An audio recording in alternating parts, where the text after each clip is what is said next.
Good morning, Susie, and good morning, Renee. Good to have you here. Happy Tuesday.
Well, good morning to everybody. Good morning, good morning, good morning. Happy spring, sort of, kind of. We're only in the 30s today, as Renee could attest to, because I know Renee is local like I am to the Oconto area. And we just had snow on the ground yesterday, so we are not free and clear of the grasp and grip of winter yet. We're not clear of it yet. We're getting closer, but we've got a ways to go still. So we'll see what spring ends up looking like. You never know. We've had those seasons where we really don't get a clear separation between spring and summer. We kind of just all of a sudden go from super cold to super warm, kind of like we've been getting in this neck of the woods at least. And so we'll have to see. We'll have to see what we get. But good to have you all here. I know Tuesdays are always a little bit more of a challenge than Saturday morning. So it's always great to have folks, make time to be part of the live stream on Tuesday mornings.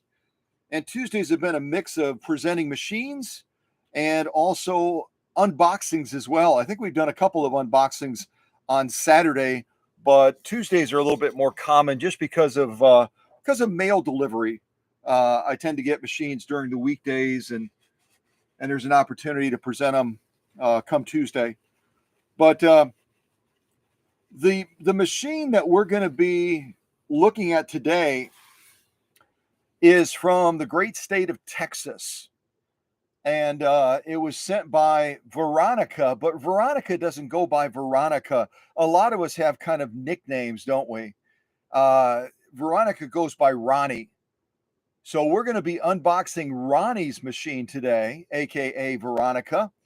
And she hails again from Texas, and specifically from the great city of Huntsville. Whenever I hear the name Huntsville, I don't know about you, but what state? Well, let me just ask you: if you hear the city name Huntsville, what state do you think of right away? And it's probably not Texas. What state do you think of right away? At least I do. Maybe I'm unique in that way, but as soon as I hear this city name of Huntsville, I think of a particular state, which is also to the south, but it's not Texas. So apparently there's a Huntsville, Texas as well. There's probably a bunch of Huntsvilles out there.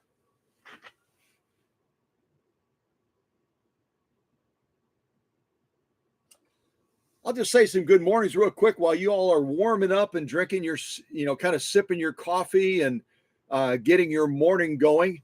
It's only about 9:30 here, but I know for East Coasters, it's already going on after 10:30, quickly heading towards 11 o'clock. It's the folks on the West Coast that probably need that extra cup of coffee, because depending on where you are on the West Coast, it's only going on probably about 8 o'clock. It's only going on about 8 o'clock, so it's pretty early still for them. Well, I'm going to say good morning to some folks. So Sarah's saying it's 10:40 by her, and good to have Sarah. Good to have Sarah in the live stream. Sarah, is this your first time, or have you been here before? Because I don't always look at the live chat. But it's good to have Sarah. I'll just scroll up real quick and say some other good mornings. Good morning to Susie from Minnesota and Sheila Kilgore. Good morning to Renee again, local gal. And that's all I'm seeing so far, other than Sarah in the live chat. Not a lot of folks in the live chat yet. We have a number of folks that are sitting back in the shadows. And you know what? That's okay.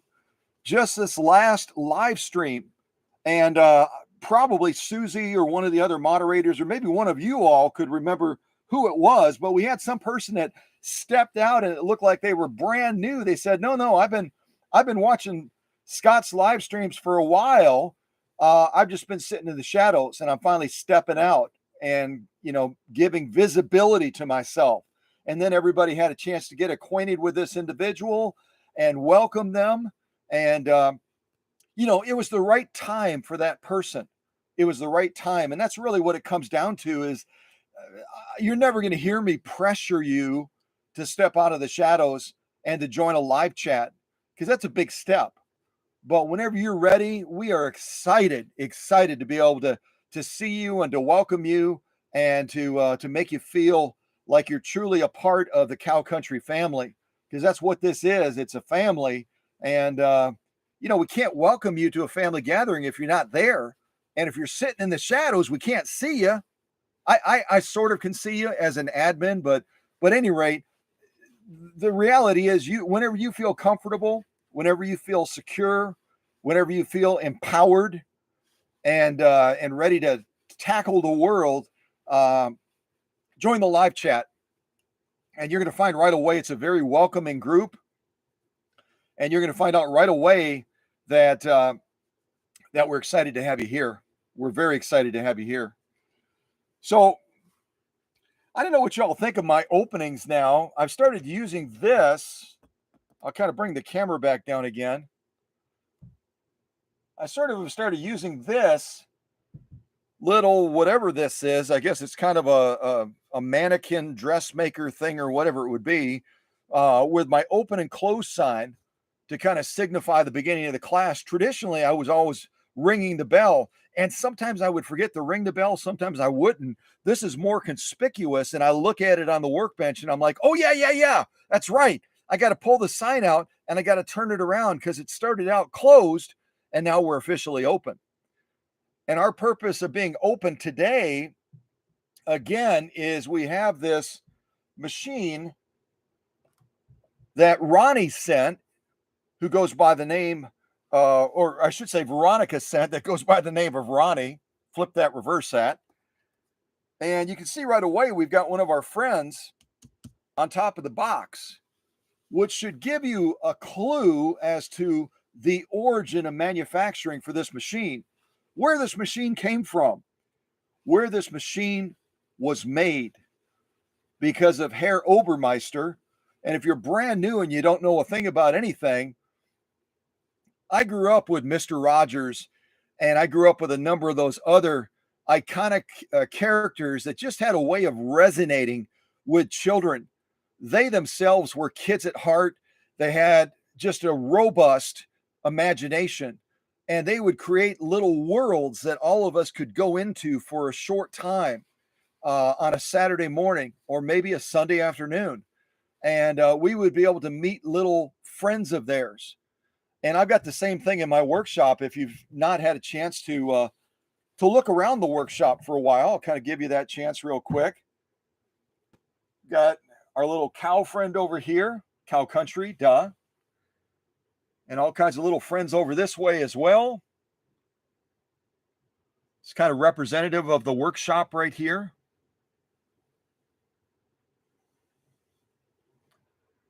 Special little cars that have been sent to me as gifts. These cars, this Singer car, and also this Foff car over here, came from my friend Roz that's out in Michigan. And Roz just saw these on another channel that was sewing related, and the person that had them on their workbench or whatever, didn't really mention them, but Roz noticed them. And she reached out to this individual that has a YouTube channel and said, "How much do you want for your cars?" I want to give them to Scott. And this person's like, "Scott who?" "Well, Scott at Cow Country." "Oh, yeah. I know him." So Roz, I don't know what she paid for him, but she offered the right amount. And this gentleman ended up giving up his two really cool cars. So now they're hanging here below our sign. And this sign I just found at a thrift shop.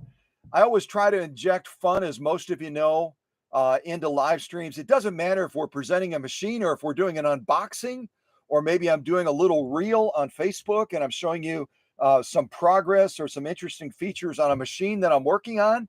I always try to bring some fun into it. I want people to step away and feel a sense of excitement, a sense of anticipation about what is he going to do next? What is he going to do next?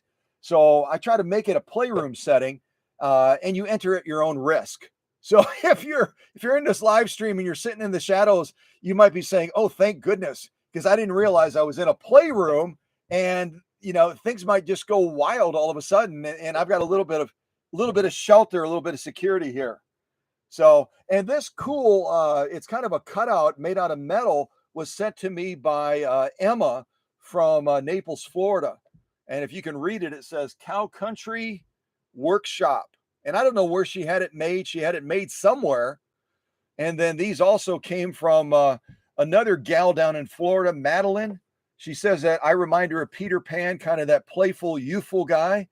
And so she sent me a Peter Pan and a Tinkerbell. And then I haven't done it for a while, but I talk about machines that arrive all busted and troubled and struggling, and they have no sign of greatness in them. And through workshop magic, I'm able to pull them out of the ashes and make them into a phoenix. A lot of you have said that as well about the projects that you've seen, the transformative projects you've seen where machines just go from all busted up and horrible condition, not running well, and they become just majestic machines. Well, that's the phoenix. And I'm trying to remember, that might have come from Emma. I think that came from Emma as well.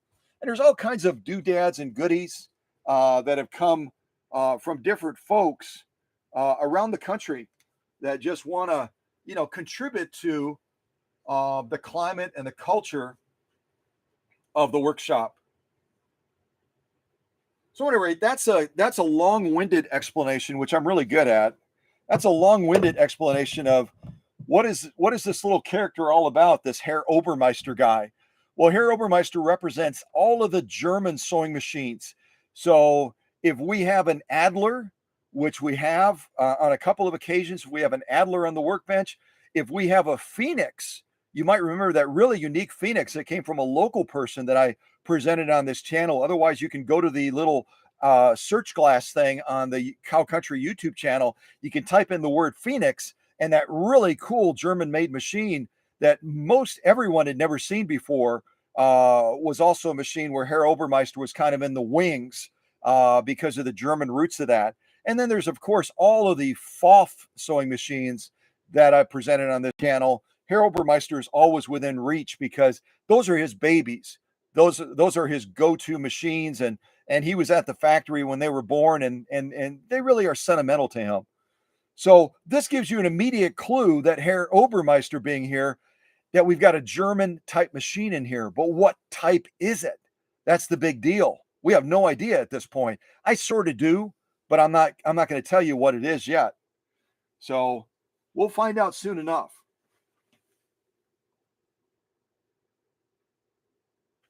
All right. Yeah, I just took a quick peek at the live chat to make sure that I wasn't missing greeting anyone. I know that Susie's got it covered.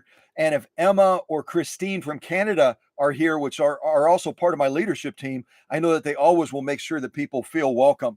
So I really don't worry about it. But when I think about it, I like to say hello. So any guesses, any initial guesses, and I know it's kind of a widespread possibility as far as what type of machine might be in this box. But if anybody wants to take a swing, if anyone wants to take a swing and try to guess what type of machine might be in the box, just type it in the live chat. No one's going to judge you. No one's going to criticize you. No one's going to go, oh, that was really a dumb answer. That's not even German. If that happens, that's not the culture of our classroom at all. People don't get nasty. And if they do, the moderators take care of it. So, feel free to just toss a guess out. It's German. We know that because of Herr Obermeister being here, but we don't know what type of German sewing machine it might be. So it's up to you if you want to guess. Otherwise, I might give you a couple of clues as well to help you out a little bit. So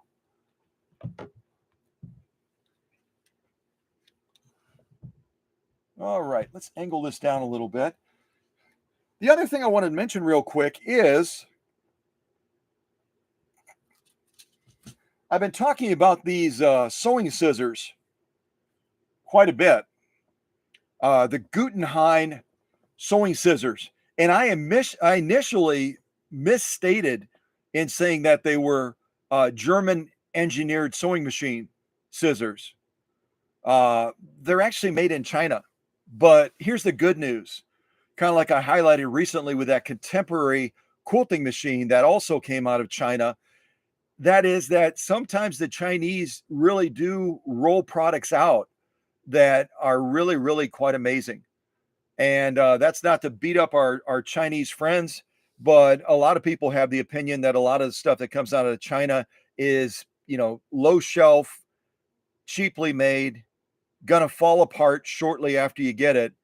Well, these folks at Guttenheim are trying to, I think, change the mindset, at least of people that are in the sewing space, sewists, quilters, and others like that, by giving the design and the engineering of how they want these scissors made, but lowering their manufacturing costs by making them over in China. They come with a lifetime warranty. They come in a beautiful box that you can certainly give these as a gift to someone. You can give them away at Christmas time, at Hanukkah, holidays, whatever it is, or someone's birthday party. It would make a beautiful gift to give. And I plan on giving this set away probably during this live stream today. And if you're curious what they look like out of the box, they are rugged scissors. And when you cut something with these, some scissors you can cut really well in this range right here. But when you get to the tip of the scissors, you sometimes run into trouble. With these, you can cut all the way down, all the way to the tip, and make some real sharp corners. And they just don't disappoint at all. They don't disappoint at all. They're beautiful, beautiful scissors. And they come with a lifetime guarantee. In fact, they're so confident that you're going to love these scissors at Guttenheim that when you purchase a pair, if you get it and you start using it and you go, you know what, for whatever reason, They don't excite me. I'm not delighted by them. They don't get the job done. I don't think they're as good as they said they were. Whatever you come up with, it doesn't matter. All you do is reach back out to them and say, I wasn't satisfied. I didn't like them. Now, in most cases, a person that's selling a high-end pair of scissors like this that come with a lifetime warranty, and they're right around $50 unless you get a coupon, uh, they're going to say, okay, fine and dandy, send the scissors back and we'll give you your money back. These folks at Gutenheim are so confident you're going to fall in love with their scissors that they say, if for any reason, real or made up, my daughter looked at the scissors and she didn't like that they were black scissors, or she didn't like that shiny piece, whatever you come up with, it doesn't matter.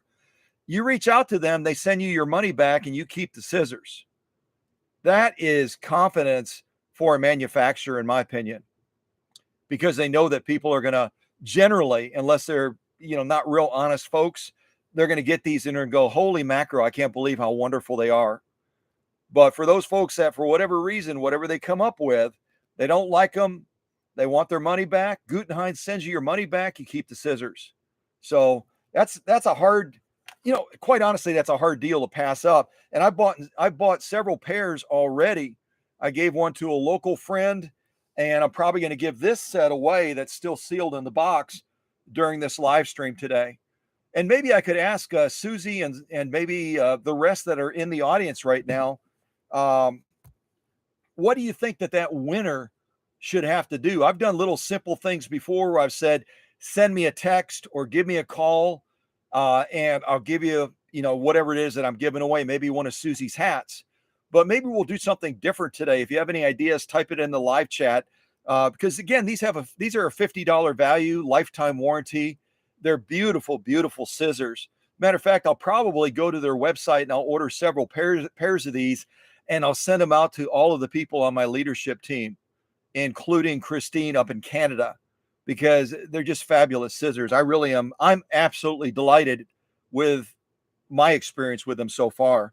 So if you have any ideas on how I should go about giving this set away today, type it in the live chat. Otherwise, I'll come up with something during the live chat, that we can have that individual or those individuals do, so that they can end up getting a pair of these great scissors. All right, enough of that. I also wanted to offer, I like giving stuff away. Y'all know that, I think. I also wanted to offer something during this live stream where I've got some of these double eye needles by Schmetz. If you haven't seen them yet, they look something like this. And these are supposed to be the equivalent or the alternative equivalent of a twin needle type sewing experience. Instead of putting the thread side by side and two needles that are adjacent to each other, on this one, you've got two holes, and you put one thread in the top hole and one thread in the bottom hole. I've only tried this one time, and I didn't have real good success with it. So I'm going to have to experiment some more with this and see whether or not I can come up with the right setup, using the right type of thread, and the right machine in order to have a good result with this. But someone that wants to give it a try, I'm going to give, what should I give away? I've got 4 packages of these. Why don't we vote? Why don't we vote real quick before we jump into this unboxing? Why don't we vote real quick on how many of these packs of these double eye needles by Schmetz I should give away during this live stream today? Should I give away all 4? Should I give away 3? Should I give away 2? Should I give away 1? I'll let the moderators tally up the votes, and that's how many I'll end up giving away. So it's all up to you to let me know what you think about that. But I think these are a fun needle to get a hold of, and if you've never tried them, to kind of put them to use. Ideally, you'll want to use them on a machine that has basically 3 pressure type discs. In the center, you've got a kind of a dividing disc, and on either side, you've got a convex disc. Get my tongue untied. Convex disc that faces in, so you can put one thread on one side and then one thread on the other side. That's how these are going to work best. And lots of sewing machines have that set up. A lot of our vintage machines have that set up, like the Husqvarnas. A number of the Foth machines have that set up as well. So that's the ideal thing. You probably don't want to try running two threads through a single set of pressure discs. It's not going to work as well in feeding those two threads evenly. So just a tip on that. But yeah, let me know your thoughts on how many of these we should give away. I love giving stuff away. I think it's fun.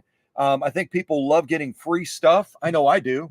And so we'll see what happens as far as those Guggenheim scissors and the double eye needles during this live stream today.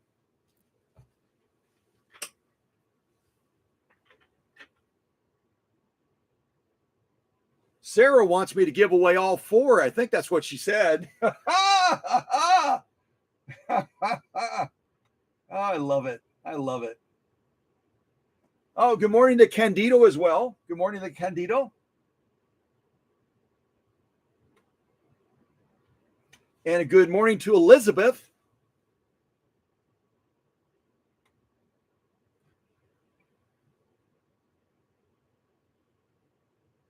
And I think I've said hello to everyone else already. If I missed anyone, please let me know. And as Susie has already shared with you, if you want to ask me a question during the live stream, or if you want to make a comment, you can either call my number or you can text my number. I've got my phone right here. I've got the notifications turned on. So if someone has a question or a comment, you can by all means type it in the live chat and the moderating team can assist you. But if you want to direct it specifically to me, Susie has already posted the number and you can text that. Or if you're really brave and courageous, you can call it. I won't give your number, obviously, but I'll put you on speaker so everyone can hear your melodious voice and they can hear your question or your comment. And that way you've got a voice in these live streams. It's not about me just presenting and you sitting there like a good student and listening. Our classrooms are interactive. They're sharing. We learn from each other. And it's just an exciting place to be, because if you've ever had one of those teachers in the past, one of those teachers that you never forget them. You never forget one of those teachers because they made you feel like you were smart, even sometimes when you didn't know the answer. They made you feel like you had potential when you didn't feel like you had potential sometimes. You just walked out of that classroom every time feeling like you were a better person. And you walked into that classroom with a sense of excitement and anticipation of what's going to happen this time. It's got to be even better than last time. And that's kind of what we want in our classroom here. We want you to be excited about coming on a Tuesday morning or a Saturday morning, or maybe another day during the week if I do something that's just totally off the radar. But that's our classroom culture, is excitement, fun, and co-learning. Each of us has the potential to be a student sometimes, and occasionally we're a teacher. And that's how we learn from each other. And we have fun in the classroom, and you really feel a sense of, wow, I got to tell other people about this classroom. It's really a fun, cool place to be. And that's, at least I hope that's what you feel. And that's kind of what our leadership team and myself, along with everybody else, are trying to foster. We want you to be excited about being here and be able to, to share what you know as well. All of us have tools in our toolbox, and it's not much good if we leave them in there. We don't pull them out occasionally and share what we know. So, as you get comfortable, if you're still in the shadows right now, when you're ready, step out and let yourself be known and share your knowledge. Won't that be fun? Won't that be fun? All right. Well, let's get on with this unboxing. And what I saw is Sarah said, let's give all four of those away, man. Let's give all four of those away. So based on Sarah's recommendation, and I'm gonna look at the live chat one more time. I didn't see anybody else chime in. If Sarah is the only one that chimed in and said, give four away, Scott, please, then I'm going to give all four away. And we just have to decide what are those individuals going to need to do in order to win a pack of these cool double I Schmetz needles? And these are these are a size 80-12, I believe. Yeah, size 80-12. So this would be most quilters like to work with a size 70-11 or a size 80-12. So these would work real well if you're a quilter. Maybe you do freehand embroidery. These would be a cool needle to put into commission. So yeah, I'll set them right there by Herr Obermeister for a moment.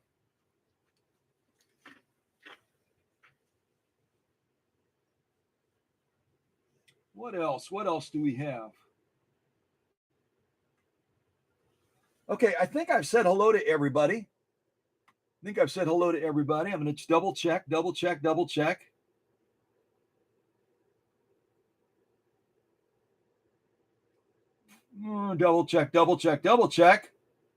Oh, hello to Emma as well. And I know Emma is out and about today with her sister. I love getting to know all of you, not just superficially, but learning about your families, learning about your challenges, learning about your blessings, all those different things, learning about you. And I know that Emma is out and about with her sister today down in Florida. They're buzzing around taking care of some things. So hello to Emma, and also hello to Yvette down there in Florida. I bet you the weather is a lot warmer down there than it is here right now.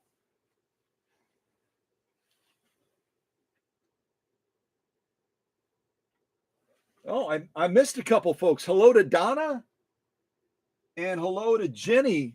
Hello to Jenny as well. Hello to Jenny and Donna as well. And Susie's already on it. Susie is from Minnesota, part of my leadership team, and she is just she's just a crackerjack. My father would have called somebody that's always on the ball. They're 2 steps ahead of everybody else. That's Susie. That's our Susie from Minnesota. So Susie, I am going to officially now. Where am I? Oh, there I am. Susie, I'm going to officially now turn the live stream chat over to you and Emma. I didn't see Christine, so I think it's just you and Emma as far as the leadership team. So take care of our family. Y'all have fun.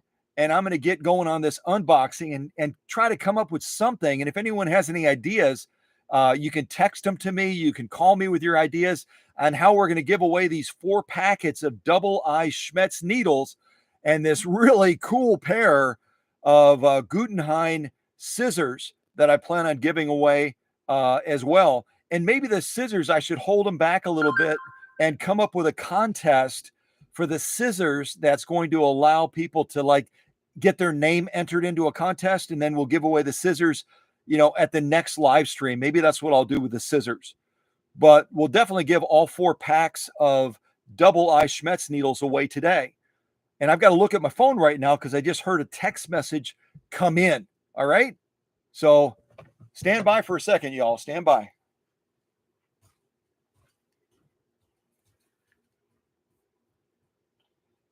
What do we have here?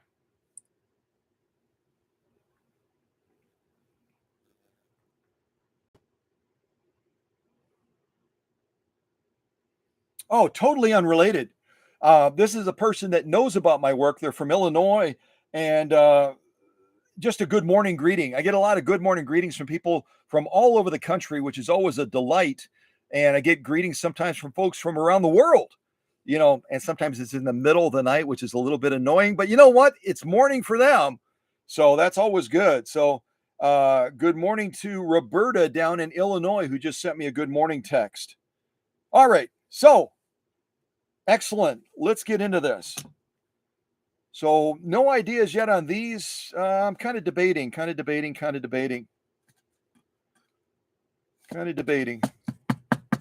Yeah, we'll come up with something. All right. So I'm going to move Herr Obermeister out of the way so he's safe.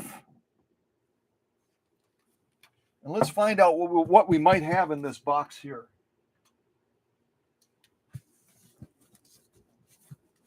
And whenever you open a box like this, always kind of push down on the top. That way you know how much clearance you have. If you push and it doesn't give it all, you'll want to set the blade, if you're using something like this, set the blade real shallow so that you don't cut into whatever's on the other side. Feels like I've got some give right here, so I'm going to make them about that long, and we'll see if we can get this box open.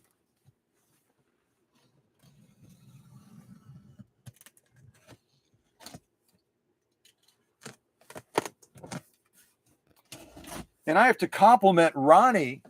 Ronnie is the person that sent this machine. She also goes by Veronica from Huntsville, Texas. I almost said Huntsville, Alabama, because whenever I hear Huntsville, I always think about Huntsville, Alabama.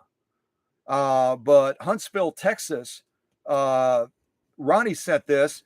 And this box is one of those boxes, looks like it's from Office Depot.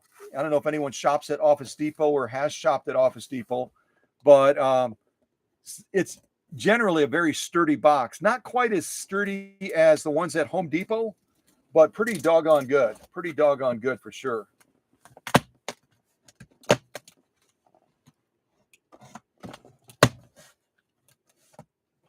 And Ronnie did not skimp on tape either. She did not skimp on tape.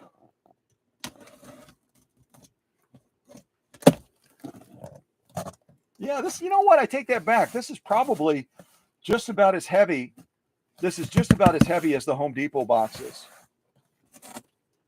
And that's really the thing when you're sending a vintage sewing machine all the way from Huntsville, Texas, all the way to Oconto, Wisconsin.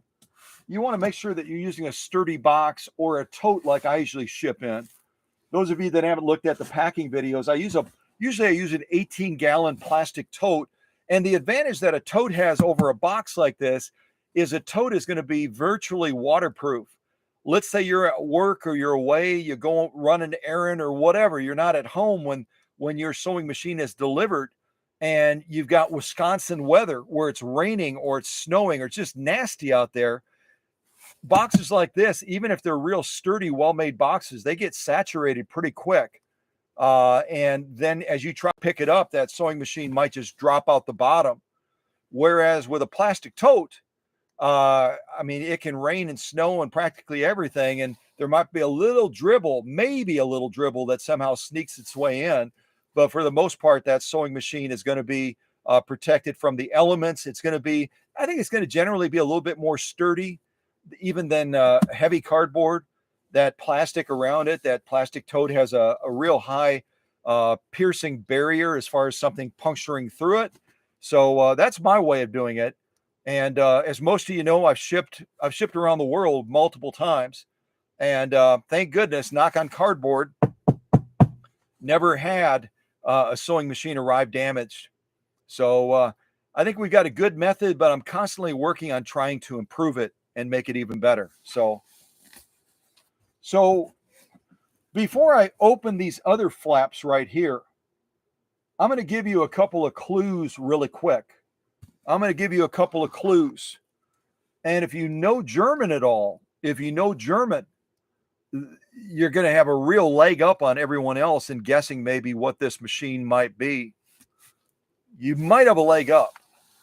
So what I'm going to tell you is it is part of a trinity of German machines that were introduced by this company. It's part of a trinity. So 3 machines that came out about the same time, late 1940s, all the way into the 1960s. They manufactured this trinity of machines. And again, they have similar attributes. I'll give you a huge clue. I'm going to give you a huge clue here. They use the same stitch card. These trinity of machines, these 3 machines that have nearly identical attributes, they share the very same stitch card, German-made machines. So that's a lot. Those are some really good clues. When you see what this is, you're going to be like, those were really good clues. And once we get a little bit deeper into the unpacking, I'll give you the actual model number. I'll give you the model number in German. And if you know German, then you're going to be in like Flint as far as knowing what this machine is. Or das Maschine, as the Germans would say. Das Maschine, the machine. All right, let me look at the chat real quick.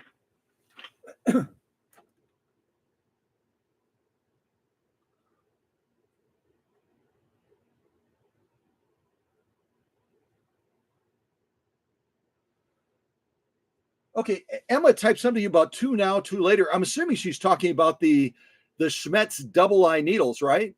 So give away two now, give away two later. Emma, are you saying, because Sarah was a proponent of saying let's give all four away during this live stream. Just to clarify, Emma, if you're still tuned in, because I know you're out and about with a vet right now, just to clarify, are you suggesting that we give away two during the live stream, like right now, and then two towards the end of the live stream? Or are you saying we should give away two during this live stream and then reserve the other two for another live stream? Because we'll be doing another live stream on this Saturday. As a matter of fact, I'm planning on probably presenting. Let me see if I can move the camera.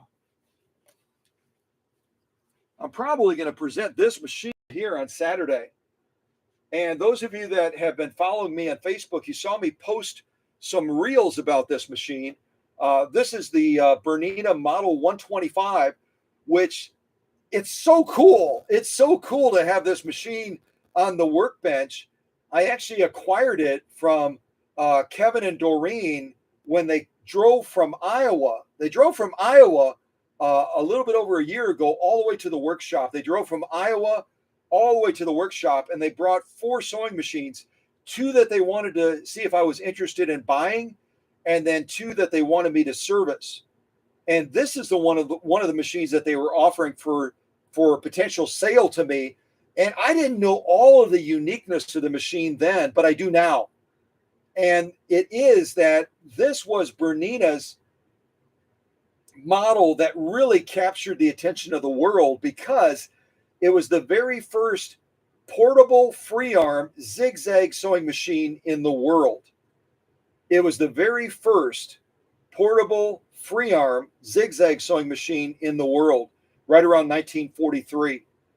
So a local lady, when she actually, by way of her husband, she reached out and she said, through her husband, hey, when you see Scott at the restaurant, because these are local folks, when you see Scott at the restaurant, ask him if he's got any really unique or cool Berninas. It's the only machine I don't have in my collection from Switzerland.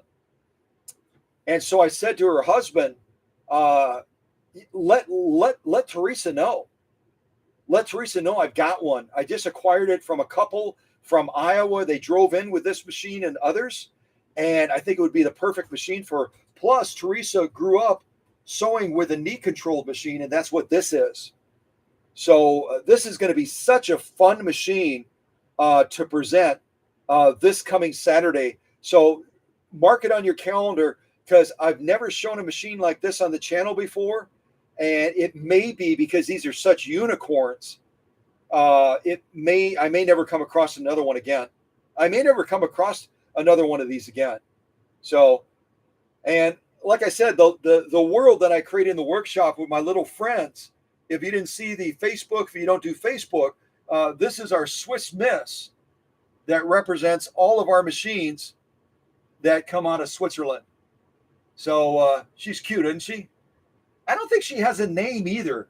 Maybe we should give her a name during this live stream. She doesn't have a name. She's nameless right now. So anyway, I'm just showing you things are real busy all the time. Over here, I'm working on this machine to get ready for Saturday. Today, we're doing this unboxing over here from Huntsville, Texas. Over here, I've got these machines that are waiting to hit the workbench. And this one that we just showed via a live stream right here. This is the FOF 230 that's going to be heading to Denver, Colorado. This doesn't pack itself. I've got to take time away from the workbenches and get this packed. And so it's always, I guess what I'm trying to say is it's always busy here. It's always busy, different things happening in the workshop. And even though my little friends are a great company, they're not really good workers. They're not really good workers at all. They like hanging out and having parties and messing around. So especially Mr. Bean. If you've ever seen Mr. Bean, he's a big goof off is what he is. He's definitely a kid at heart for sure. Okay, so I've given you some clues about this machine. I saw Susie, who's part of the leadership team. I believe she typed in the chat, the live chat. What about a FOF? You know what? That might be a real good guess. That might be a really, really, really, really, really good guess that Susie tossed up there. So we have to zero in on if it is a FOF, what kind of FOF is it? That would be a part of a trinity of machines that are almost like siblings because of the attributes that they share. Just like if you look at two kids from the same family, they're going to have some features, facial features or other things that make them look like they're part of that family. Maybe the same type of nose or the eyes or whatever it is. This machine is from a trinity of machines from Germany. And like I said, Susie's on the right track, maybe, with saying it might be a FOF. This is one of those machines that might be part of that trinity.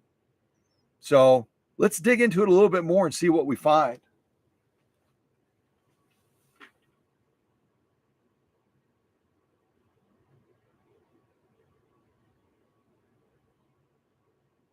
I'm just looking at the chat real quick, y'all. It's not a Kaiser. It's not a Kaiser, Elizabeth, but that's a great answer. It's not a Kaiser.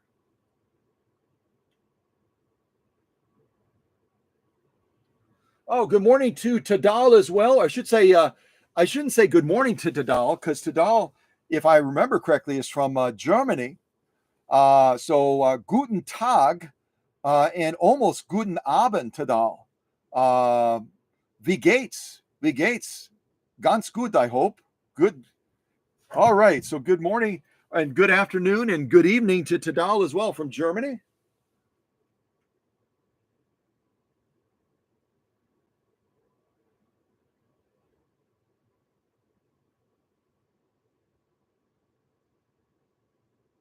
All right. I don't think there's anything else that I have to respond to. I just took a real quick glimpse at the chat. And again, Susie and Emma, and if any of the other leadership team shows up, they're going to take care of you right now. That sounds like that might be a message from Emma. Each of my leaders has a distinct ringtone and a distinct notification sound as well. So that sounds like Emma's notification. Let's see what she has to say.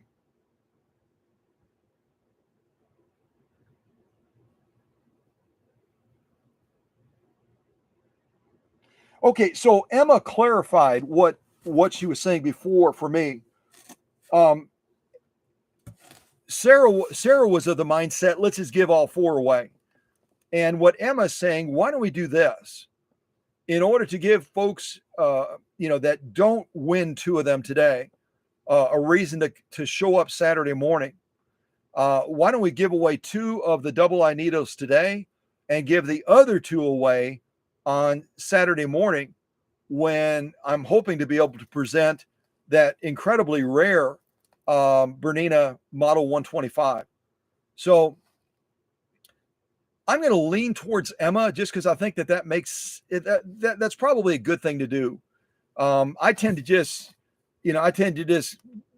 give it away willy nilly because I love giving things away.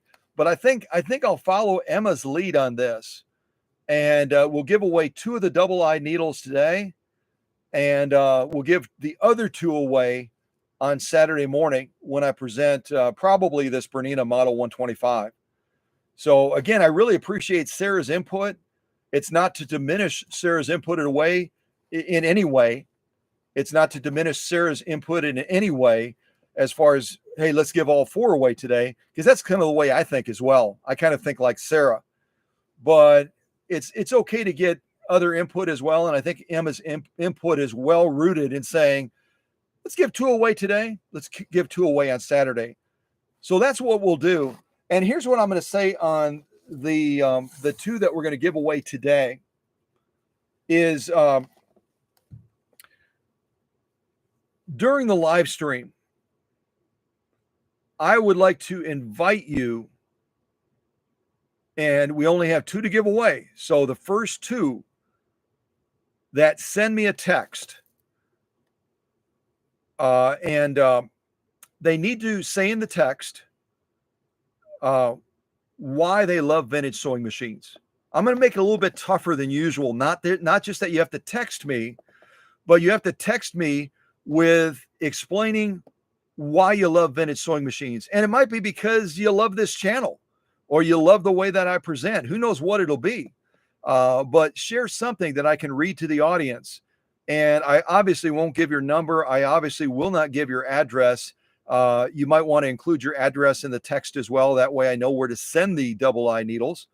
But write something, maybe not just one sentence, but give us a little something to chew on. You know what I mean? On why you love cow country, why you love vintage sewing machines, or something along that line, that I can share with the audience, because we always love to know what people are thinking and why they are taking their valuable busy time on a Tuesday to join us on a live stream like this. So it's open to you right now until the end of the live stream to the first 2 people that send me a text and explain why they love vintage sewing machines, why they love cow country. Whatever you want to share is great. I'll read it during the live stream. I'll share your first name only, unless you give me permission to do otherwise. I'll probably share your state, what state you're from. I won't share the city. I won't, I want to respect your privacy. But if there's 2 people out there that are willing to do that, send me a text and, talk about why you love vintage sewing machines, maybe why you love cow country, blah, blah, blah, blah, blah, blah, blah, and send it over right now. For the first 2 folks, I'll give away a double eye needle set to each one of them. And then we'll do something with the other 2 on Saturday. And I'm still trying to come up with something on these shears. I might do kind of a, what I'm looking for. Let me tell you about my own little agenda real quick. I'm trying to get people to, and that's why you'll see it in the description. You'll see it in the description for this live stream. I'm trying to get folks to go to Google and to do a positive review on cow country. And I've had a number of you already during live streams that I've made that request of, and you've gone ahead and done that. And right in the description of this live stream is the link that you have to follow to be able to leave a review. So maybe what I should do with the shears is I should say between now and Saturday, if you leave a review, a Google review for cow country, I'll have a little container and I'll drop your first name. I won't put your full name on there unless you say it's okay. I'll put your name and I'll drop your name on Saturday morning into a bucket and shake it around. And then I'll pull out one of those names for someone that left a review on cow country. And that person will be the ones that gets those Guggenheim sewing shears, sewing scissors. I think that's the way I'd like to handle the scissors, make it a little bit more of an effort, because again, they're a $50 value. It would be like you sending me a text and then I go ahead and mail you a $50 bill. I want to make it a little bit more challenging. The needles aren't quite as expensive, probably about $7 to $10 a pack. So when I give away 4 packs, I'm giving away almost the equivalent value of one of those Guggenheim sewing shears. So between the shears and the needles, I'm giving away like about $100 to the family. And that's okay. We're family. I love giving to the family, and that's totally cool. So my point is this. I have no idea what my point is. I should drink some Diet Coke. My point is, I'll leave that open to you all. If no one bites on the needles today and I still have 4, then on Saturday, I'll offer maybe all 4 of them. I'll kind of get input from folks again, but on Saturday, we'll offer a minimum of 2. If no one, sends me a text today, then, we'll have potentially 4 to give away on Saturday. And, it saves you $10. I pay the shipping. And again, as Rita and others can attest to, if someone sends me a text from Canada, if someone sends me a text from Holland, the country of Holland, I'm going to send you those needles over in Holland. We take care of our family. It doesn't matter where you are in the world. So, all right, I can blah, blah, blah all day long. So there's the deal on the needles. If you're interested in winning one of these 2 sets of needles today, Send me a text. Tell me why you love vintage sewing machines. Tell me why you might love cow country, whatever it is. Include your address, and I will mail one of these to one person and one of these to the other. All right, there you go. That's the way we'll handle it. All right, let's see what we have in here.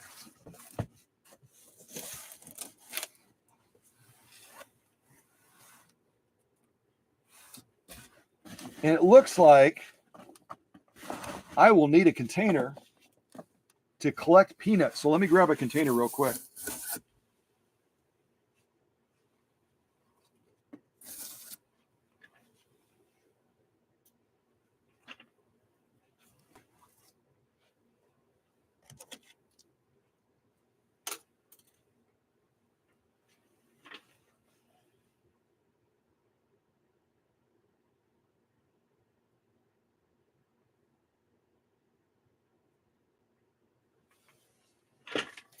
Okay, all right. Let me grab a container and we'll get this going here.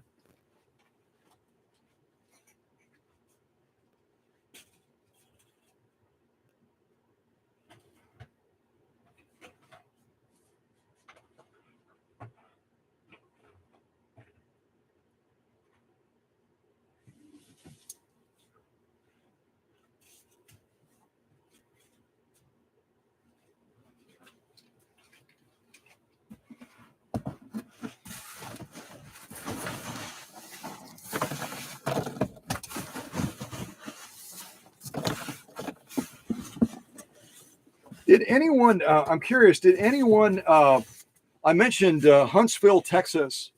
Huntsville, Texas. Did anyone Google the distance from Huntsville, Texas to Oconto, Wisconsin? I'm just curious if someone would be willing to do that. I would be grateful. I'm just curious how many miles we're talking about between Huntsville, Texas, and Oconto, Wisconsin. How many miles are we talking? So these are, I've talked about this in other live streams before, unboxings and that, little chunks of this styrofoam. It doesn't hurt to throw it in the box, but again, unless it's anchored to the sewing machine, it's not going to afford the level of protection that the materials will that you attach directly to the sewing machine. So if you want to throw something like this in the box just as a filler, no harm done. But if there's a way to anchor it to the machine, maybe to the bottom of the machine or something like that, it's going to provide a lot better protection than it would otherwise.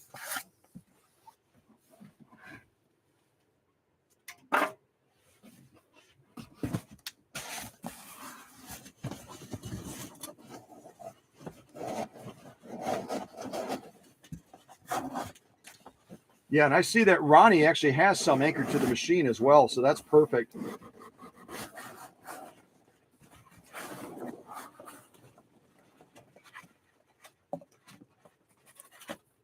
And then she's got this on the side. She's got this on the side, which is a fabulous barrier to even add added protection. Again, this is a pretty thick corrugated cardboard box, but when you add this on the inside as well, if somehow that outside of that box gets compromised, this stuff is going to provide a lot of protection to that machine on the inside. So this is a great idea. It's a great idea if you have access to something like this. It's basically like a huge version of what they use with eggs sometimes, isn't it? And eggs are right now almost like solid gold, so they better be really protecting those eggs if you're buying them at the supermarket because of how expensive they are. I'm curious with regard to eggs, what are eggs selling for where you are right now per dozen? I think by us it's around $4 a dozen or something like that, somewhere in that area. But I've heard prices from folks just randomly that are just crazy on what they're selling eggs for right now. So if you want to share what eggs they're selling for in your area, that would be cool. Be glad to know.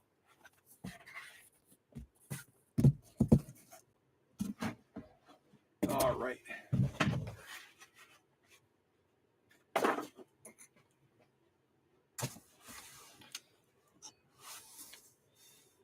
I'm going to put on a little bit of my music, I think, while we're doing this. A little bit of my music.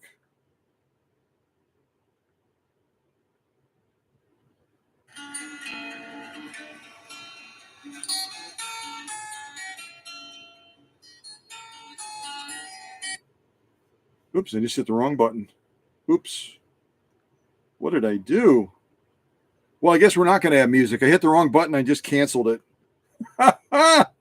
Oh, man. Phones are awesome when they work, aren't they? They're just awesome.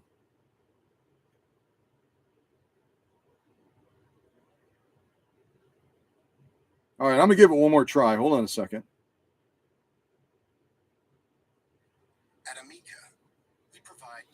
Okay, we should have music in a little bit once I get past this commercial. Yeah, I'm curious what you're paying for eggs in your area. I can't imagine in Hawaii. You might remember Dan. I ended up preparing a Singer 201-2, the Rolls-Royce Singer sewing machines for Dan in Hawaii a couple years back. And he was talking about even then how everything was so much more expensive because of how they have to get things to the islands there in the Hawaii area. So just nature of that area, you know, it's so much more expensive. All right, almost there, I think. Put a little bit of music on, maybe.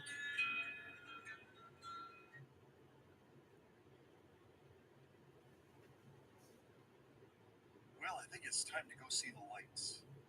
Yeah, let's go check them out. Okay, almost got it. There we go.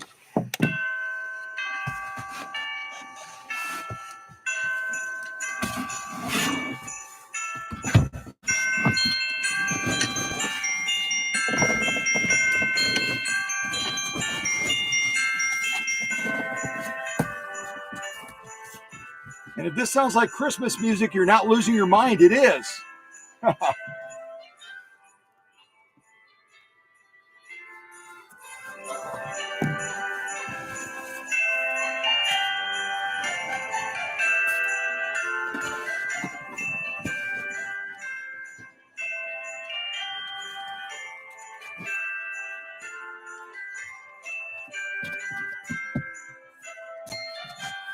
Well, it looks like Susie's hunch was right.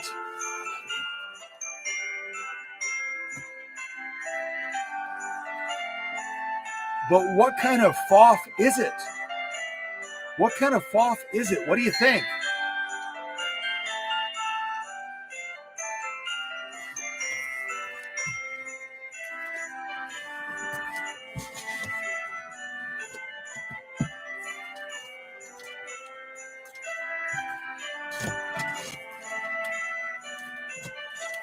So Ronnie actually sent two different foot controllers, one new one, which is this, and then the one that we just looked at, which is the old one. So I don't know if I'll open these during the live stream, but there's two options. I think one of them is going to be a traditional foot controller, kind of a bus style one, and this one is going to be an electronic foot controller. So, and electronic foot controllers, I used to be real poo-poo on them, but electronic foot controllers do have advantages when it comes to slow sewing. With slow sewing with electronic foot controllers, they don't overheat like traditional carbon-based foot controllers. So in that respect, you're doing a lot of free motion quilting and you don't have the benefit of a slow gear like on the Swedish Beauties, then using an electronic foot controller can be a really good option for that sewist that's going to be doing a lot of controlled slow sewing so that foot controller doesn't overheat.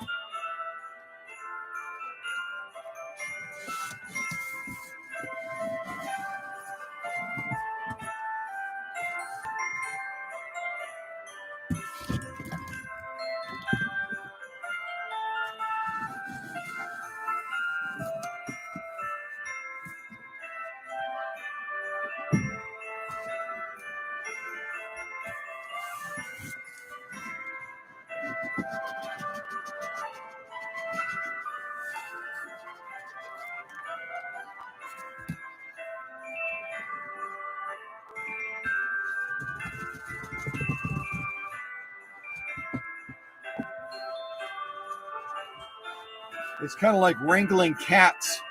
When you're trying to get all of these peanuts to stay in the box, it's kind of like wrangling or herding cats. They just don't want to. They just don't want to do what you want them to do. You know what I mean? And if anyone's a cat owner, if you know what I mean, cats are very, very independent, more so than dogs. So it's hard to get them to cooperate sometimes, isn't it?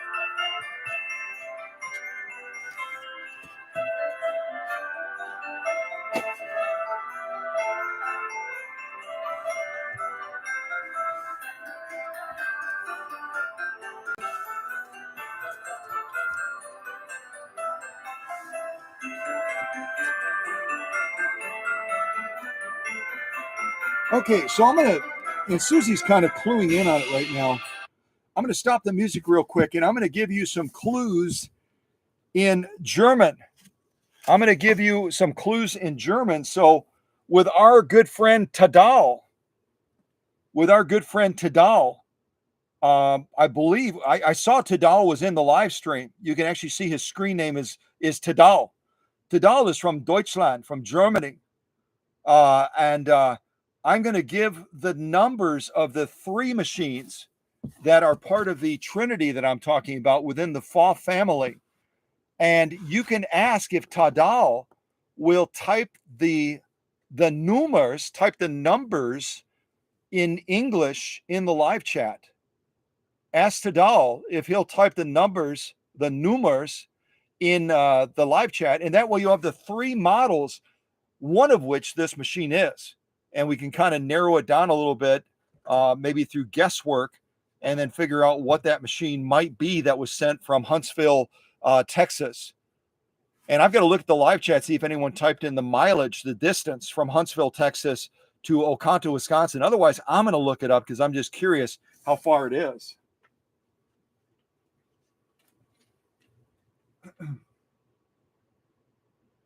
Oh, good morning to Alcos as well. Good morning to Alcos.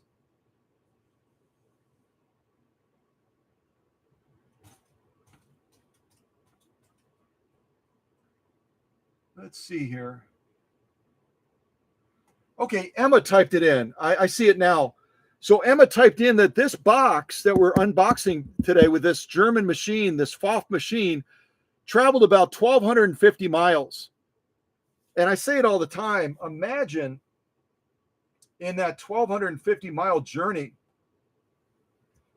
Imagine in that 1,250 mile journey, how many hands touch this box? How many impatient workers from the United States Postal Service had their mitts on this box, and to them it was an obstacle, it was an inconvenience, it was something to be moved along quickly, and they tossed it or they dropped it or they threw it in the back of their truck as it's heading towards Oconto, Wisconsin, over that 1,250 mile journey. So that again is why I have one playlist on this channel that is specifically dedicated to how to pack a vintage sewing machine to keep it safe. Because let me tell you, not just around the holidays, but all year long, whether it's USPS or FedEx or UPS or whatever, these folks have to move these packages incredibly fast. It is their responsibility. It's, their job is on the line if they don't do their job very quickly, and they don't give a second thought, of this box being thrown to some degree and landing on concrete or landing on a metal bed of a UPS truck or whatever it is. So all the safeguards we take are well rooted to try to keep these machines safe over journeys like that. And 1,250 miles is a long journey. I can't even imagine how many people touch this box. But imagine that machine that I just shipped over to London, England. I mean, how many people touched that one? How many people touched the machine that went to Hawaii that I sent a couple years back, or to Australia, or to Canada? So, everything we do, everything we can do to improve our packing process is going to raise the bar even higher and higher and higher to ensure that that machine, wherever it's going in the world, is going to get there safely. It's going to get there safely. Okay, so I'm going to give you those numbers now in German. And our good friend Tadal can help us out by typing the numbers into the live chat so you know what models we're looking at potentially. Okay? So the first number of the Maschine is going to be 230. 230. The next possible machine is going to be, checking my reading glasses here. Okay, I got it. The next possible machine is going to be 338. 338. And the final possible machine is going to be 332. 332. I'll give those to you one more time. So the first possible machine is 230. The next one is 338. And the next one is going to be 332. So if Tada will type those three numbers in English into the live chat, we'll know exactly what models we're looking at. Those three models that I said are part of the Trinity that share attributes. They're from the same family. They're siblings. And then we'll know it's going to be one of those three machines that's in this box that came from Huntsville, Texas. I almost said Huntsville, Alabama again. Has anyone ever been to Huntsville, Alabama? Because that just stuck in my head. I can't even think of it. I better really check the label really closely once this machine goes back to Texas. Otherwise, I'm going to end up sending it to Alabama. I really will. It could happen.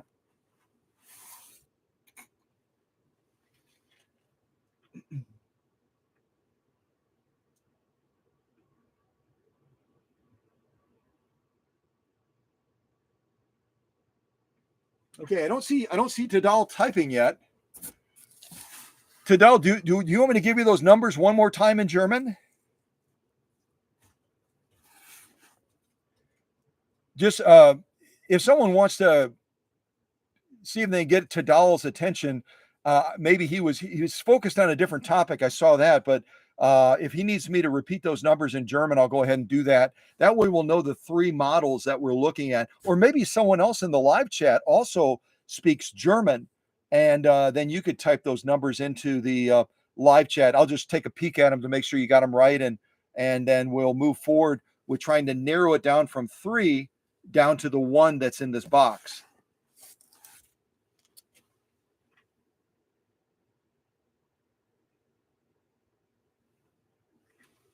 Okay, I will be patient and continue pulling peanuts out of here as Tadal is popping up and going to hopefully help us out.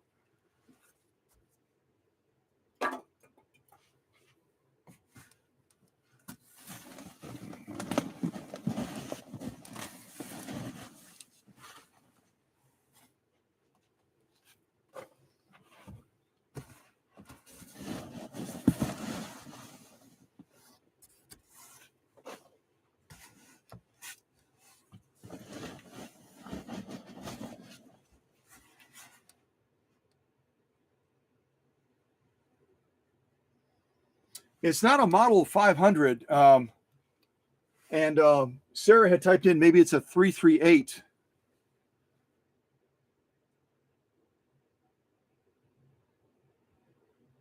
Oh, Susie. I didn't know Susie Susie speaks German, apparently. Because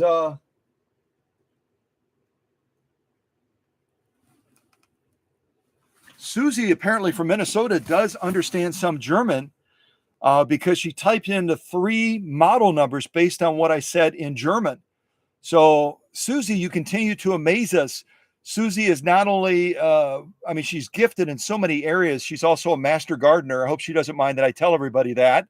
But she also must understand German to some extent as well, because she typed in the model numbers as I said them. So,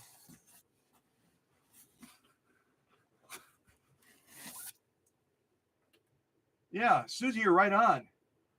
So it's either a model 230, which is 230. It might be a model 338, which is 338, or it might be a model 332, which is 332. So it's going to be one of those three models. That's also a good guess, Jenny. model 600. I don't know if that's a guess or if you're. See, I don't look at all the conversations. Y'all might be talking about something totally different. But if your guess was a 600, that's a great guess, but it's not a 600 either. So.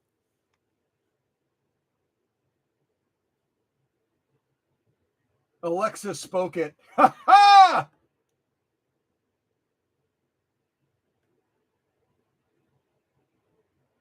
Oh, really? Can you do that? Where if you say something in another language, Alexa will translate it for you using Google Translate or some other tool? I didn't know that. I don't have an Alexa. I some of my friends have Alexas. I don't. So I didn't know you could do that. Or maybe if I say the letter in German and Alexa hears me, she then translates it for you. If that happens, that's way cool. That's way cool. I didn't know that was a possibility. Maybe I'll have to look at getting an Alexa eventually. You never know.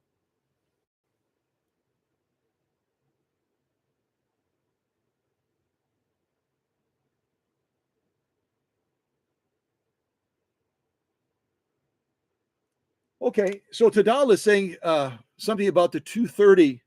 So, at any rate, it's going to be whatever we're going to unbox today is going to be one of those three machines. And each of those machines is sehr wirksam. Sehr wirksam is sehr wirksam of German, of Deutsch, are very strong or very powerful. Sehr wirksam, working machines. These all three of those machines, whether it's the 230, the 230, whether it's the 338, the 338, or whether it is the 332 model, the 332, all three of those machines are going to be strong machines. They're all going to be workhorse machines, or as the Germans would say, sehr wirksam, strong working machines. Strong, yeah.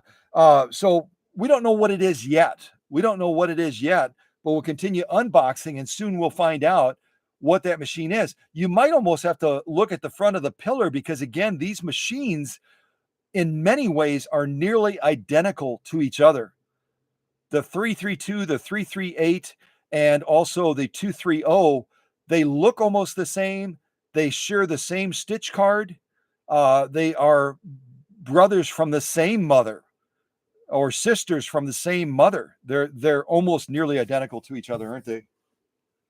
The 230s are going to be a little bit different because most of them are going to come with a single cleated belt instead of a dual cleated belt like some of the other German models. All right. I think I'm almost ready to try to pull this out of the box. I don't have to take out all the peanuts. Don't have to take them all out. I'm just going to kind of tilt it a little bit.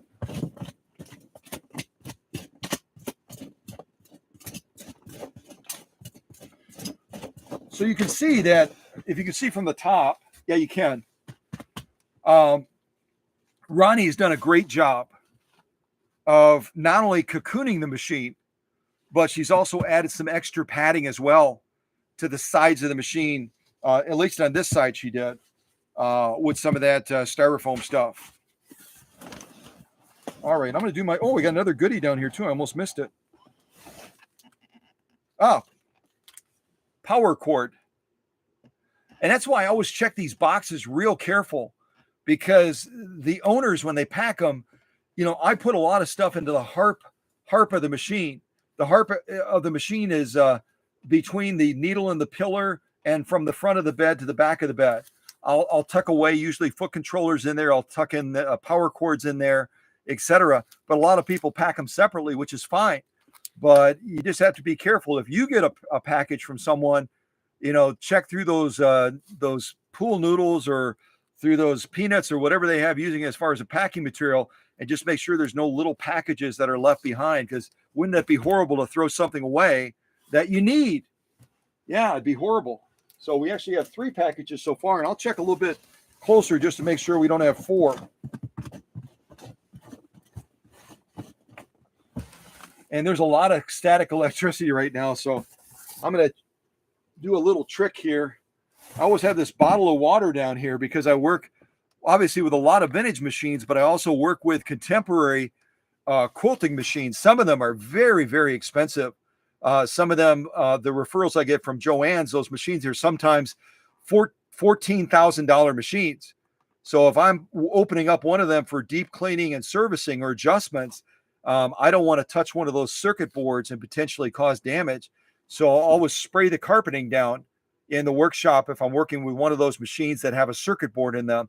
And I would recommend you do the same thing, not necessarily if you're servicing the machine, but even as you're operating the machine through the drier months of the winter, before you sit down to your computerized machine, if you use one occasionally, take a spray bottle like this and spray the carpeting leading up to your sewing area, any of that carpet that might be holding some of that static electricity. And then when you sit down to your machine and you touch that front area to turn it on or whatever, you're not going to discharge static electricity and potentially damage that machine. Static charges, if you've lived in cold climates like me in Wisconsin, static charges are not just a little bit of electricity. They can be a huge jolt of electricity that could actually damage a circuit board on a machine or on your laptop, anything electronic. So a quick little squirt on the carpeting will usually dispel that static electricity very nicely. But it also works really well if you're pulling something like this out of here to try to get those peanuts to stay, at least most of them, to stay in the box and not stick to the machine and then fall all over the place. So I'm going to just spritz a little bit. See if that'll help us out a little bit.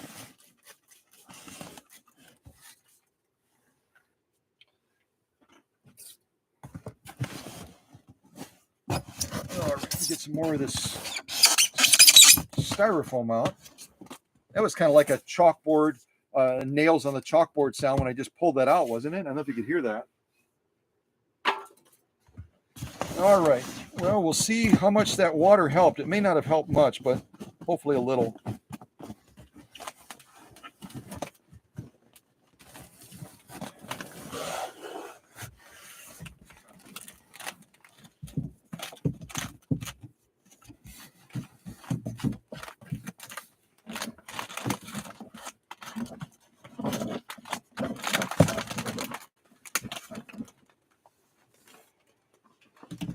All right, let's just set this down on the ground temporarily. Check through the box again.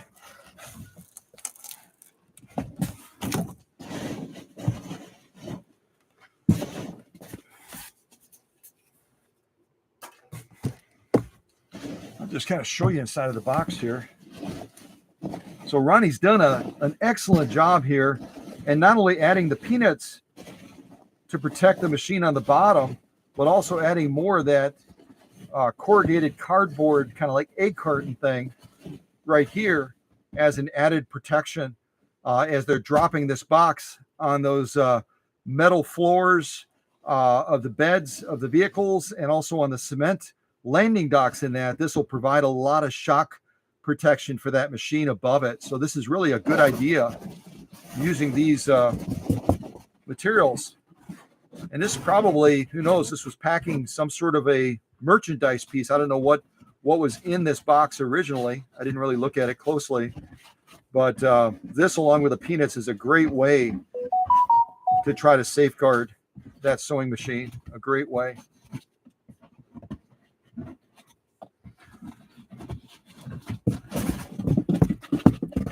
All right, that'll be good enough for now, I think.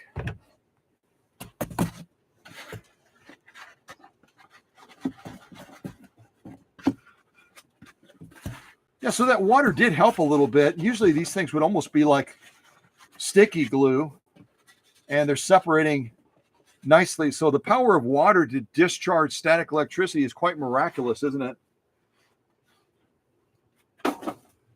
All right, I'm going to check in the bottom one more time, make sure we don't have anything else. No other packages. And I'll check again when I transfer these peanuts, because I like to recycle everything. or repurpose it. I'll probably bag these up and use these in packing that. Well, I'll use them in either for packing the Singer Class 66K, the hand crank that I showed recently in a live stream that's heading out to Las Vegas, out to Mindy, aka Super B, or I'll use some of these peanuts to pack that Model 230 that's heading out to Denver, Colorado. I don't know why anyone would do anything other than try to repurpose them. You don't want to just throw these in the garbage. They're still very usable, and then they get used again, and who knows, maybe the person on the other end will use them for something else in packing a gift or packing something else that's heading out to a family member or a friend. So we just keep using them so they don't end up in a landfill whenever possible.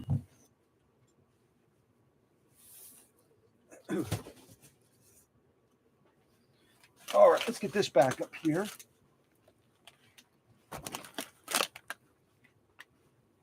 Change the angle of the camera a little bit.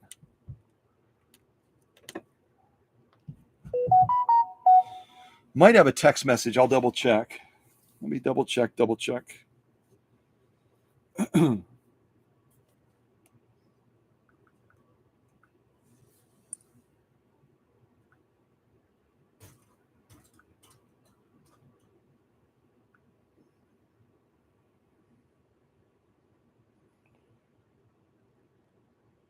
Okay, so it looks like I have one person that has sent a text message. Let me open it up and just take a closer look.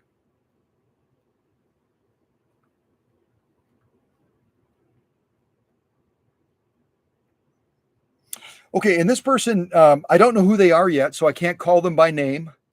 I can't even call them by their first name because they didn't include their name as far as I can see. And this is the text message that's from the area code 440. That's all I'll tell you, 440. And they write, the reason that they love vintage sewing machines is stitch quality, affordability, dependability, and just plain fun, exclamation point. Vintage machines are a hidden treasure. Such joy teaching a child to sew on a vintage or antique machine. My grandchildren love the treadle best. And wouldn't they? Kids are all about locomotion and all about, putting energy out there. And treadles allow that child to sit down and actually pump that machine and feel that sense of giving energy in and getting energy back from the machine as well. So that makes total sense why this individual's grandchild or grandchildren would love the treadle vintage machine best. So anyway, whoever this is that sent this, great. I love what you wrote. I love being able to share it. If you want to just text your information, if you're able to do that, I'd love to send one of these packs of the double needle Schmetz needles out to you. And again, I'm going to respect your privacy. I'm not going to give your last name. I'm not going to tell, city and state and all that. It'd just be nice to have a first name that I could share with the audience so they know who won the needles. That would be kind of cool. So.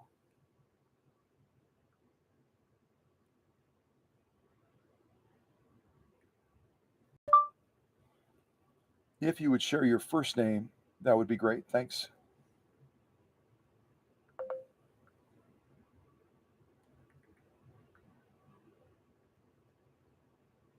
Okay, I'm going to close this now. Whoops. As soon as I closed it, I got a response. Jiminy crickets. My timing is so bad. Oh, that was a different response. Never mind.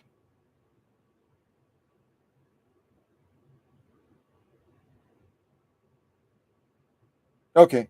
Well, we'll wait and see. At any rate, thank you for the text message, whoever that is. Again, from area code 440. And hopefully they'll reach out and share some more information so I have the opportunity to send a pack of those needles out to them. But some folks just like to participate and they don't care about getting the prize. Other people, they love getting prizes, kind of like me. It's always fun to get prizes, isn't it?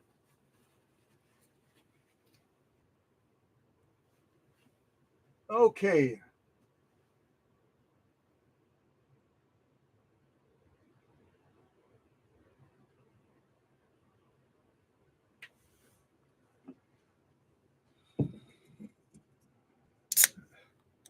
It's time for a little bit of Diet Coke.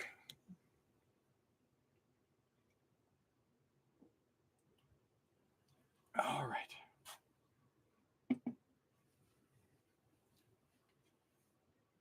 Now I have to find my. Oh, there it is. All right, let's start peeling the onion. Let's start peeling the onion, see what we have inside.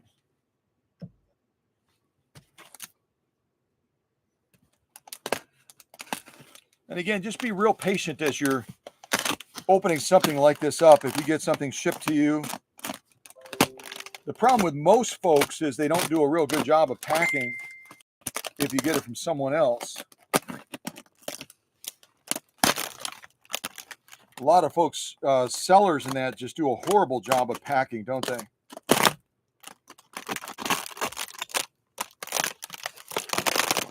So you can see this is probably about half an inch to 3/4 of an inch thick. It's going to provide even better protection on what I assume is the front faceplate area of the machine. But we'll see. We'll see what we discover.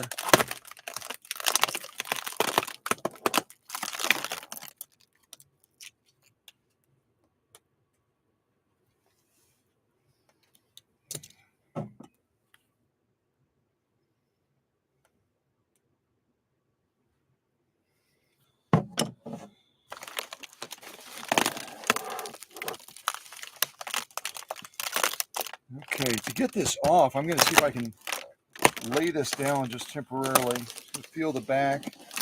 Feels like we have enough padding there that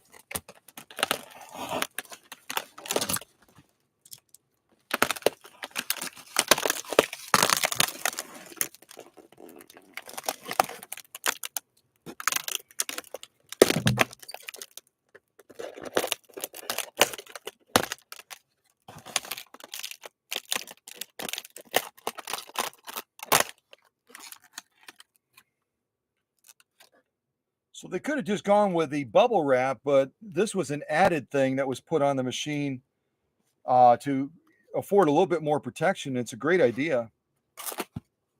Great idea. Insulated. This apparently this was an insulated cooler that Ronnie didn't need anymore down in Texas. It gets really hot in Texas. I don't know that I'd ever cut up a cooler to use it as packing material, but this one was probably cracked. And rather than just throw it out, she decided to send it to Wisconsin to provide a little bit of extra protection for the machine. And there's nothing wrong with that. Nothing wrong with that at all. All right. You got it on the side. I think I'll just try to get maybe this bottom piece off as well.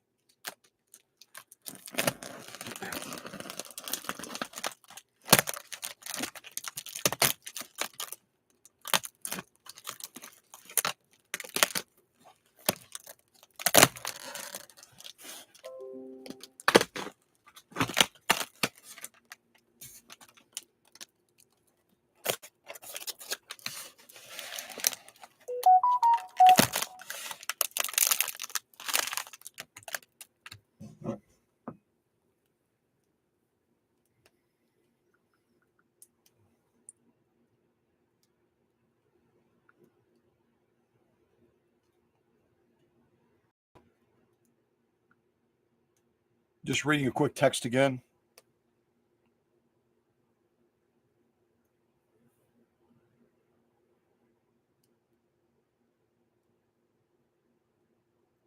Okay, yeah. So this individual that sent the text expressing their passion about wanting to work with their grandchildren, particularly on the treadle machine, um, she shared with me, so I think I can share with you.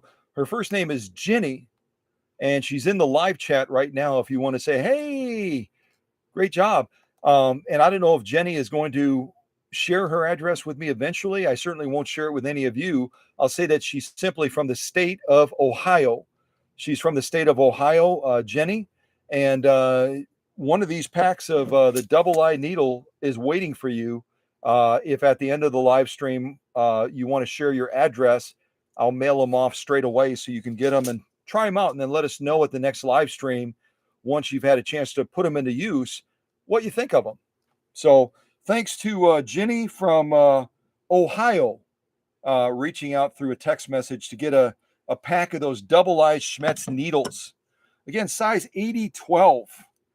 I don't use 80-12s very often, but who knows? They might be a useful one to have.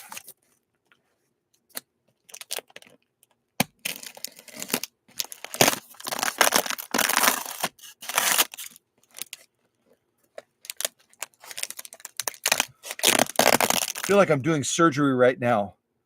The prognosis for the patient is good. There's going to be therapy involved. The therapy will be the workshop magic. So we'll see. We'll see. All right. We are getting closer. So is this going to prove to be a model 230 530, like the one that I just presented to you in the last live stream? Is it going to be a model 338 338, or is it going to be a model 332 332? We'll find out soon enough. We'll find out soon enough.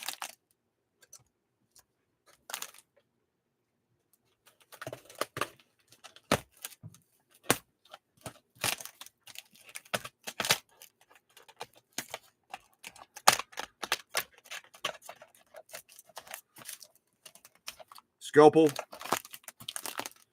Yeah. I should bring the doctor over to assist. I'll bring the doctor over to assist just in case. One of our little friends. If you have any doctor questions, you can ask him. He's very free in giving advice, but I don't know if it's good advice or not. So, but I'll have him supervise me as I'm doing the surgery here.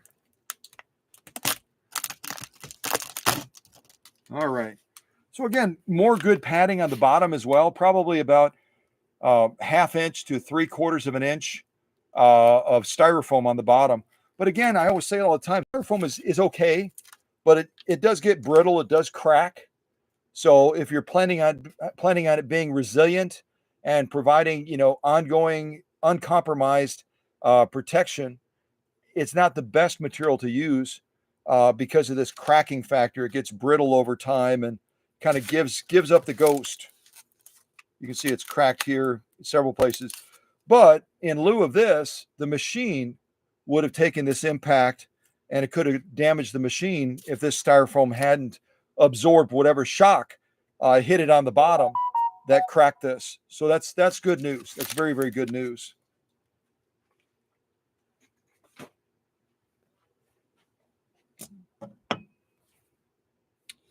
I think I just got another text message. Hold on a second. Okay, that's from Jenny, and Jenny just sent her address, so I'll make sure that those needles get sent out in the next couple of days, and I'll probably reach back out to you to give you the tracking information so you can kind of follow the needles as they're heading your way. So, okay, congratulations to Jenny. Now we only have 3 of these left. If someone else wants to do what Jenny did and send a text with why you love vintage sewing machines, why you love antique machines, etc., or why you love cow country, or all 3 of the above, whatever you want to type, there's one more of these waiting for you. And then the other 2 I'm going to offer on Saturday at the live stream. But one of them is gone now. It's going to be heading to the great state of Ohio, out to our friend Jenny. Yeah, I feel inspired to ring the bell. I mean, when someone wins something, right? Not the end of class. Nobody leave. That's a bell ringing for Jenny because she just won a pack of free pack of the Schmetz double-I needles. Yeah, cool.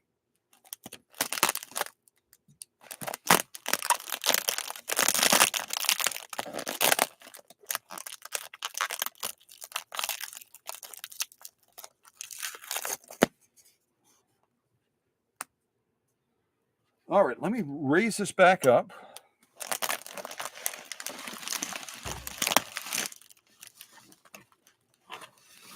We'll start working on this. I don't know at this point for sure. Maybe if I look at the bottom.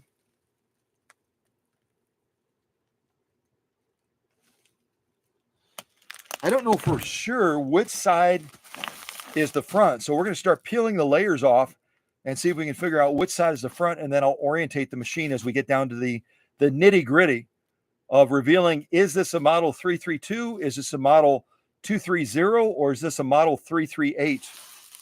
We will find out soon enough. See if I can get underneath the...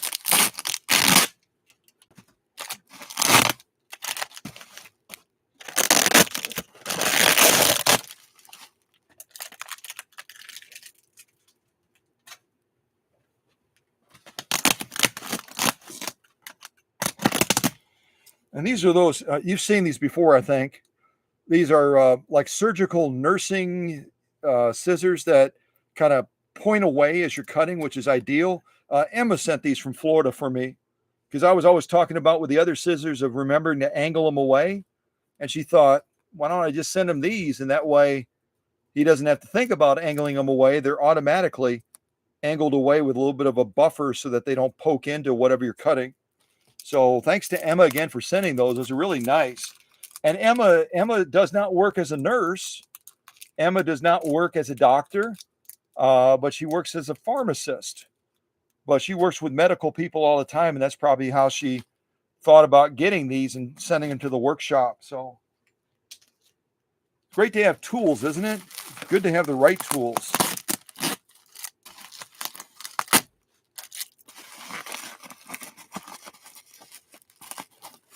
Trying to find a little spot where I can get these scissors into there.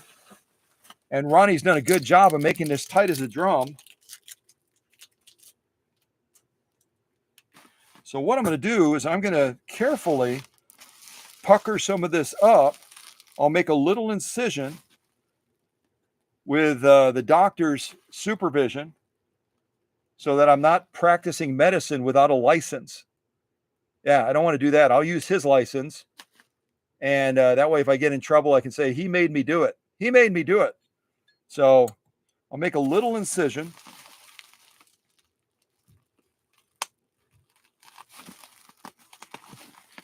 Enough of an incision that I can slide those scissors in.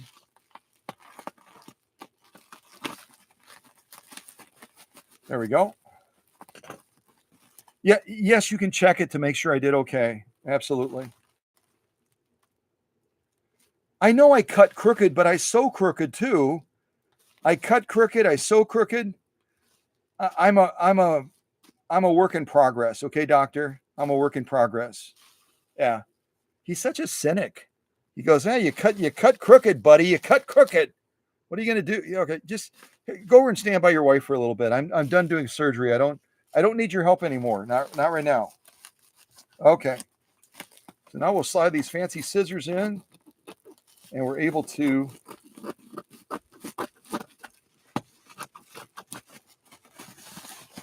open up the onion from the top.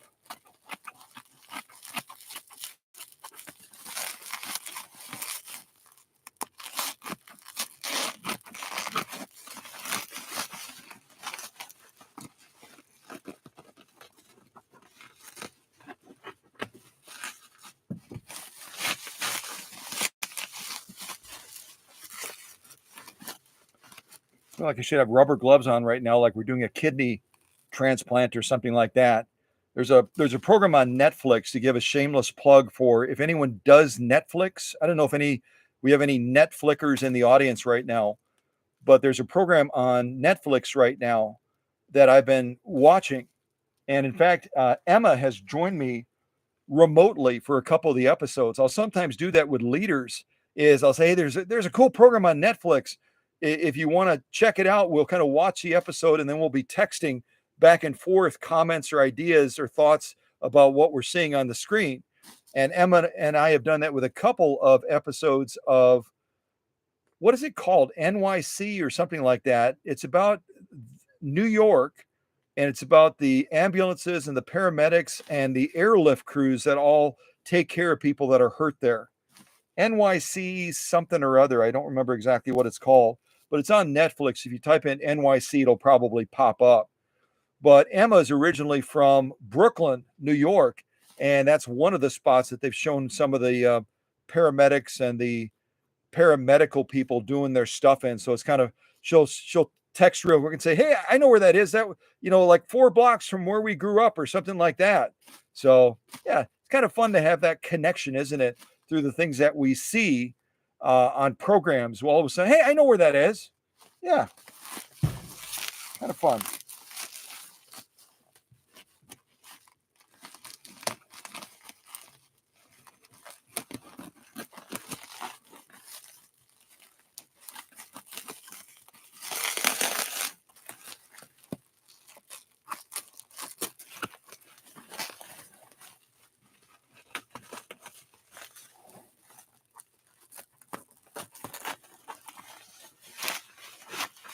All right, well, we're making progress, making some good progress.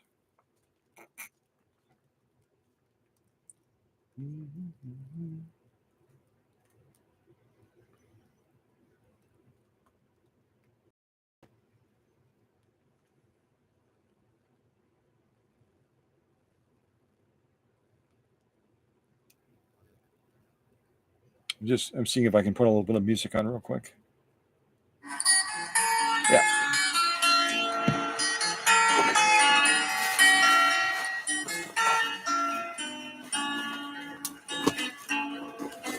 Eventually, I'll record some music that's not Christmas music. So you're not losing your mind. It's not December. This is March. Wait, no, this is April. Now I'm really confused. This is April going into May. It's not December yet. Not December yet. Oh goodness.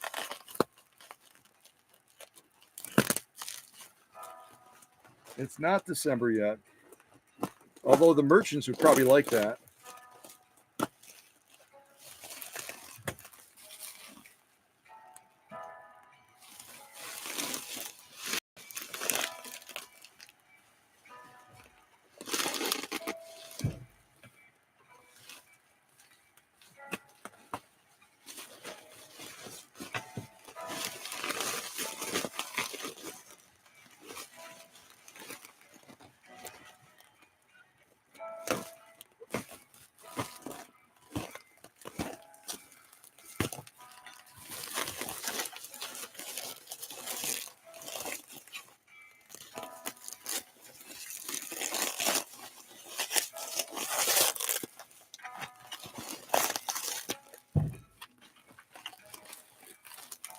Wow.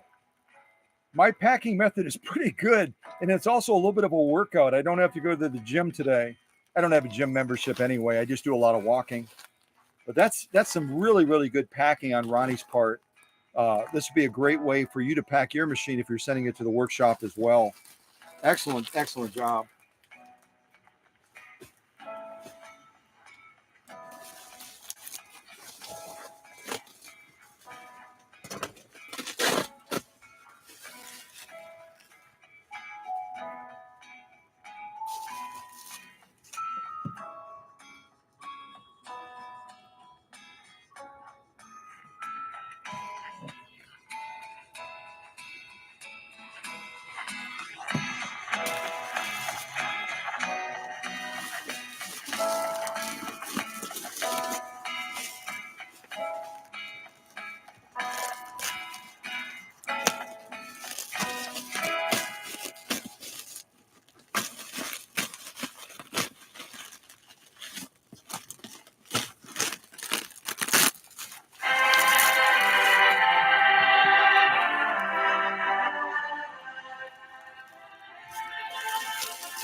Oh, let's see which way it's facing now.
Right in the middle of my music, they have a commercial going.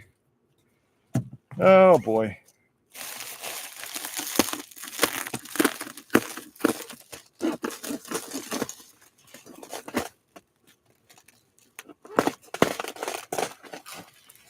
All right, we're getting close. We're getting really close.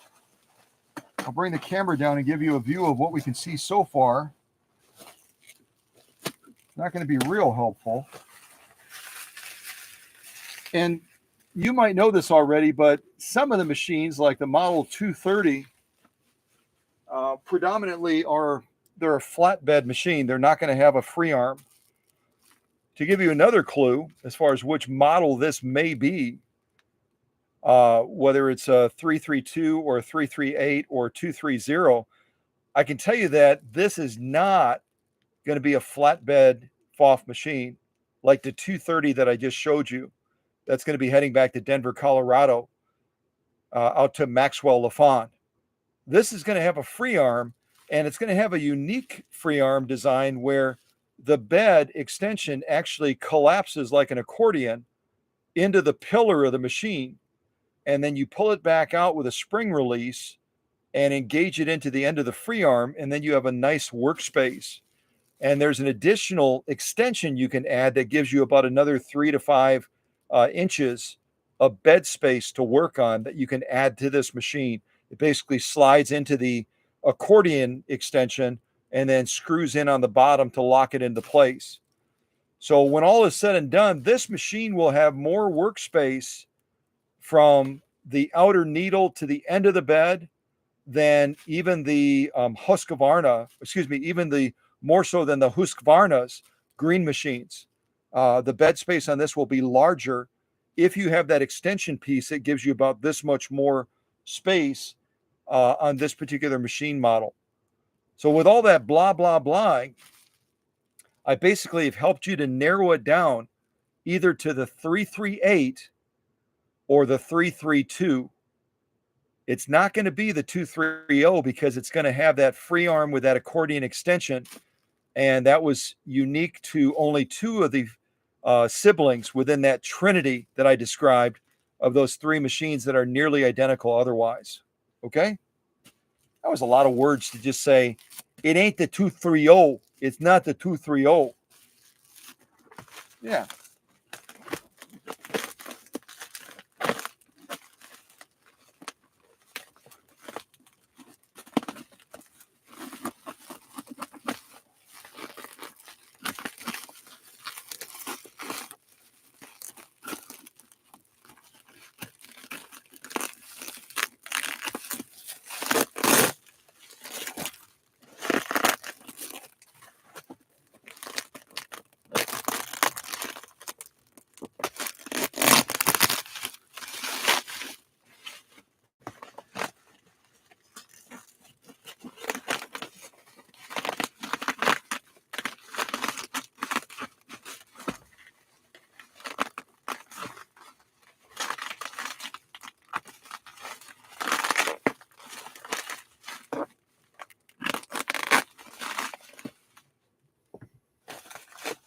All right, let me give you a closer look, kind of show you what we have so far.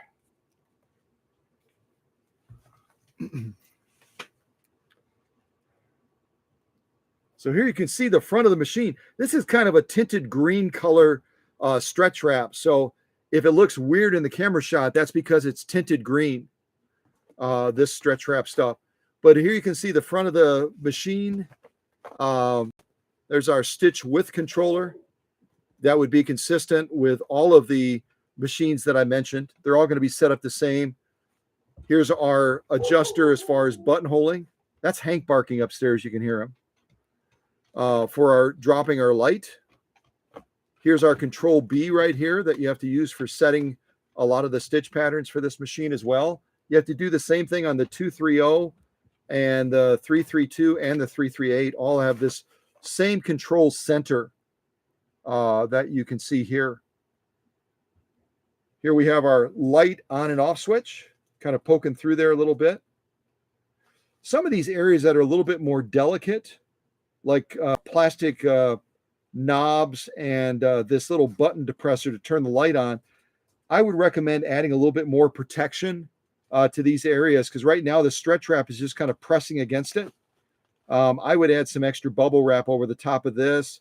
Also, the feed dog drop as well, I would have extra bubble wrap over that to extra protection.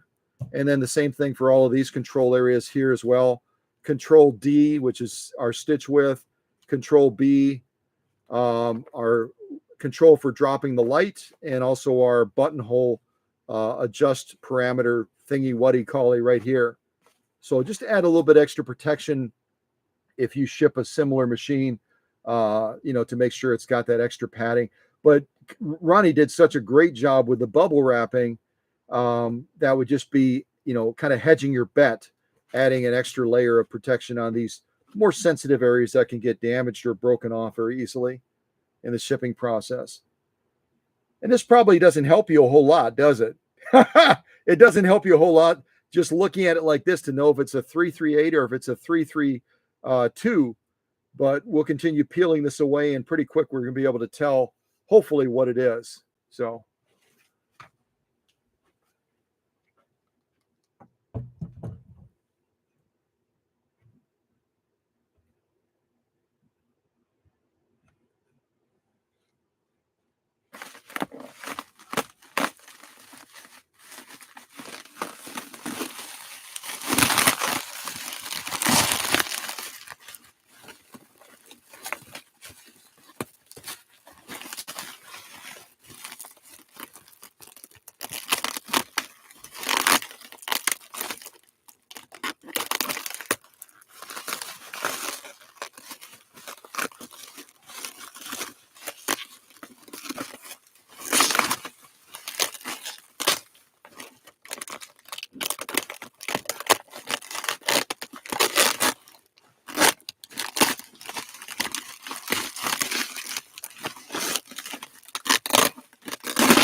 now we're kind of seeing the top of the machine right here. You see there's another one of our controls. And in the last live stream, I talked quite a bit about this control. Does anyone remember what letter this control is? And it's going to be the same on all three models. It's going to be the same control letter to identify this on the 230, the 332, and the 338. If anyone remembers the letter for this control, type it in the live chat if you would. And also, this control area is used to do something else on the machine as well that's critical. If you want to type either one of those into the live chat to demonstrate your knowledge, that would be great. So what letter is this as far as controls? And it's important you know the letters. I referred to these on the front. I referred to this as Control D. You can't see it real well, but there's Control C right there. And then there's Control B right there. And still covered by this is Control A. What control is this as far as letter? And also, what do you use this area for that's critical to all three of these machines? The 230, the 332, the 338, this little control area right there. Tell me what you think about that and what you know. Share your knowledge. Share your knowledge. Otherwise, I'll share my knowledge, but I'm hoping you'll share your knowledge first.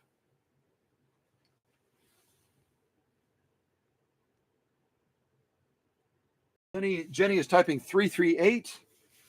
Alcos is typing 332. So already folks are saying, okay, Scott's eliminated the 230. Model 230 that he just presented a 230 that's going to be heading to Denver, Colorado. This is not that. This is not a 230. Scott has scratched that one off. So we're down to 2. And Alcos is going 332. Jenny's saying, I beg to differ, Al. I beg to differ, Al. It's going to be a 338, buddy. It's going to be a 338. Yeah, that's what it's going to be. So we will find out soon enough which of these two friends are correct, because it's a 50-50 shot at this point. It's either a 338 or it's a 332. If it ends up being a 332, that's the same machine that I prepared for Heidi in Switzerland. Y'all might remember that.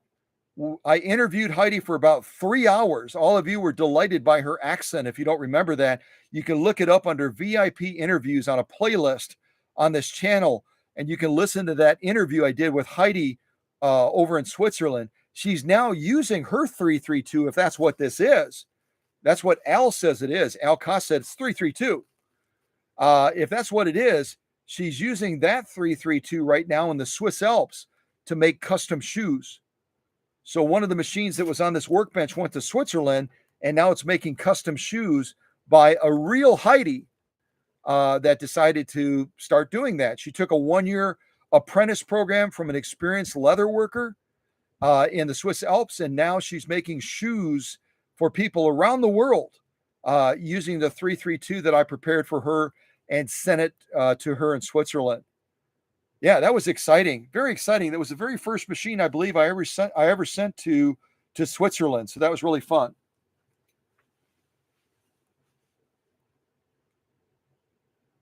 And Sarah's saying, is it? Yes, Emma, thank you. Thank you. Thank you.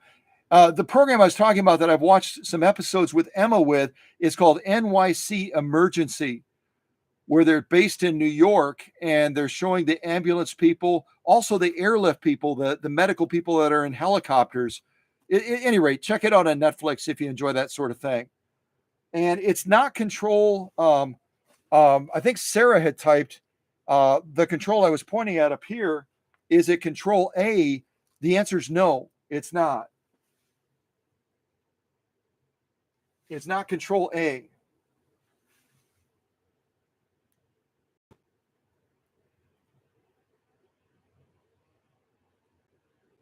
Yeah, Tadal is right. Tadal's right, and that's exactly what I just shared. Is the 230 is not a free arm machine; it's a flatbed machine. So that's why, as soon as I saw the free arm on this, we can eliminate the 230, which is exactly what my friend Tadal said from Germany.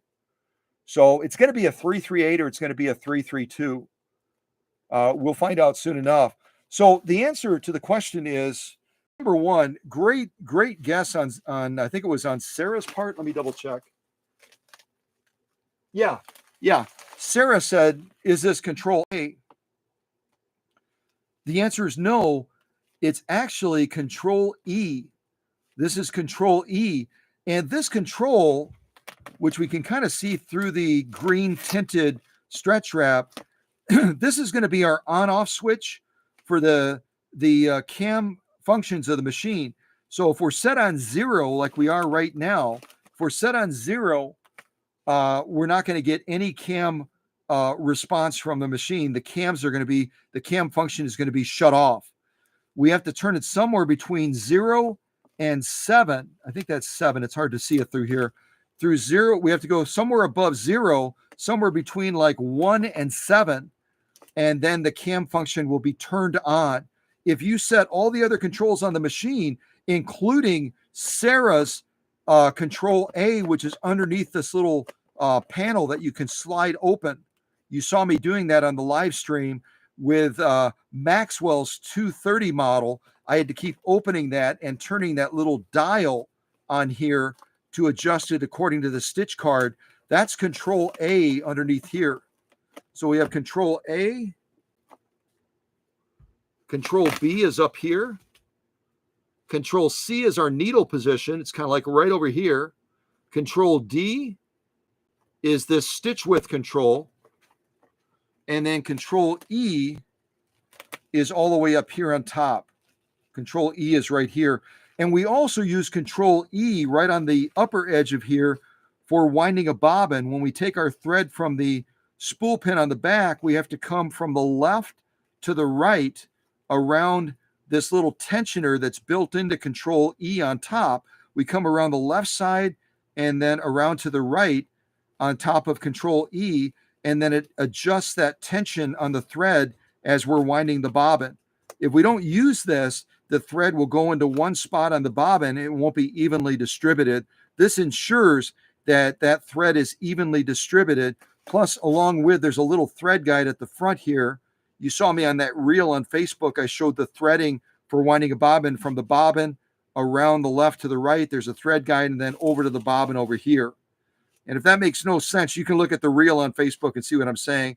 But it's really a critical control for all three of those models, for the 230, the 332, the 338, because you use it for winding a bobbin, you use it to turn on the cam function, and then depending on the letter that you set it on from 1 to 7 will determine how often that pattern is repeated. If you set it on a higher number, that pattern is going to get basically stretched out, and it's not going to repeat as often. If you go with a lower number, it's going to end up repeating less frequently, or more frequently, excuse me. It's going to end up repeating more frequently, and you'll get more of a pattern option across there. Let me show you a visual of what that looks like. Hold on a second. See if I can do that real quick.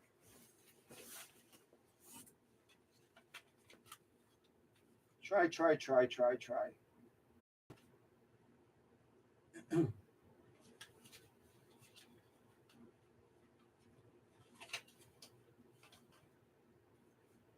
just had to grab, I actually had to grab it off of Maxwell's 230 model.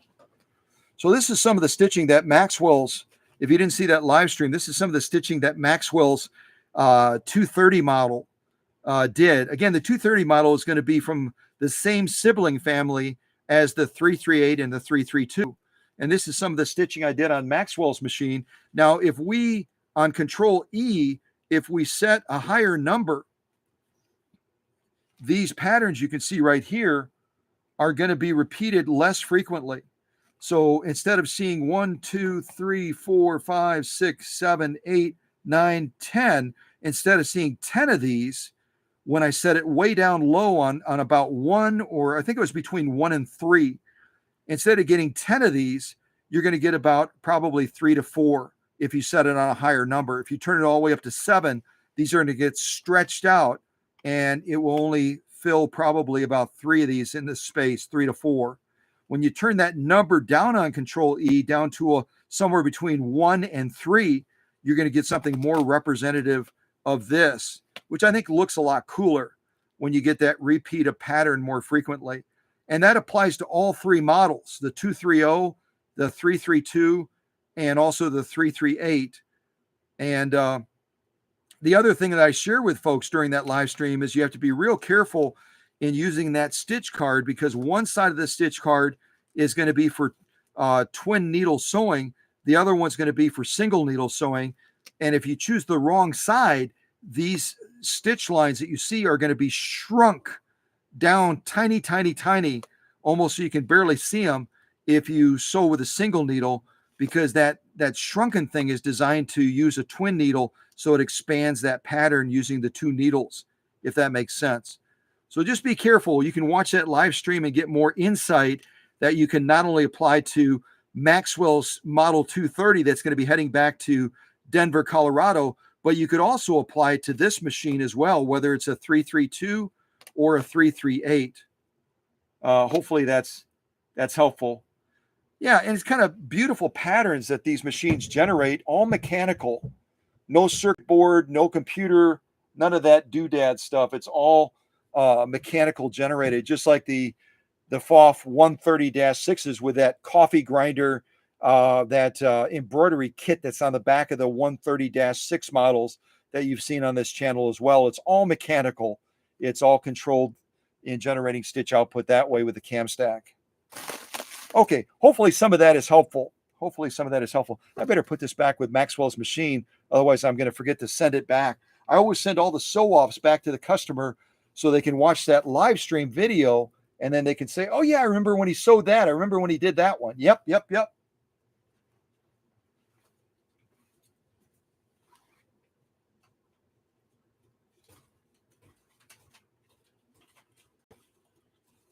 Okay, we're getting down to the nitty-gritty. We're getting down really close, really close.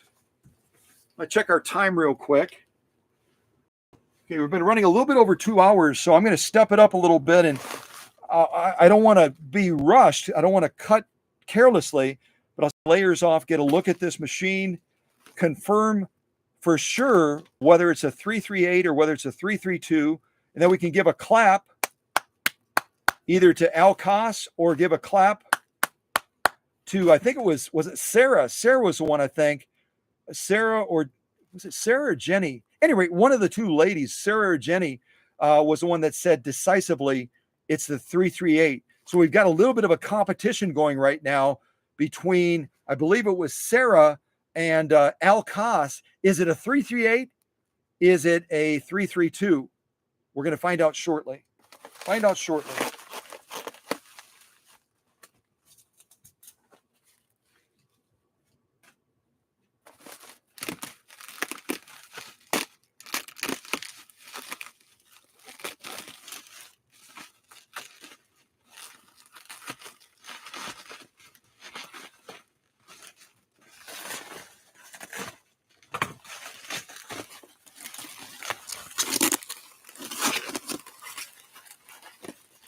Oh, and I should mention it real quick.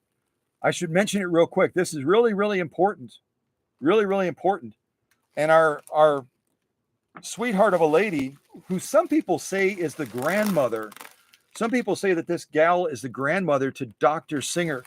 Dr. Singer is this dude over here, if you don't know who he is. That's Dr. Singer over there. So some people say that she is the grandmother to Dr. Singer. And she just whispered, she said, please remember to tell everybody that today is tax day.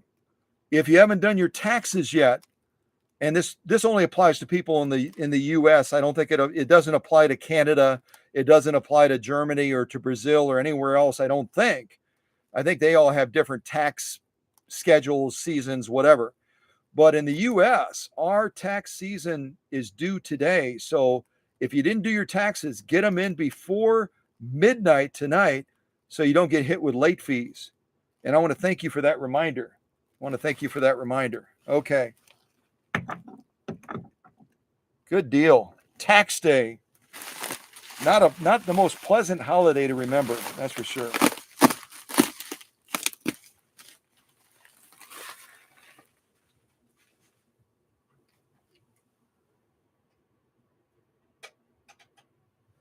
Got to shut that heater off. I'm actually getting too warm. Packing, I'll be packed as soon as I get this machine unpacked. I'll be bringing Maxwell's 230 back over here, and I'll be beginning to pack that up to go to Denver, Colorado. And then I've got to pack also the machine that will be heading out to Las Vegas. So if any of you have machines waiting to be serviced right now and you're saying, why hasn't he gotten my machine done yet?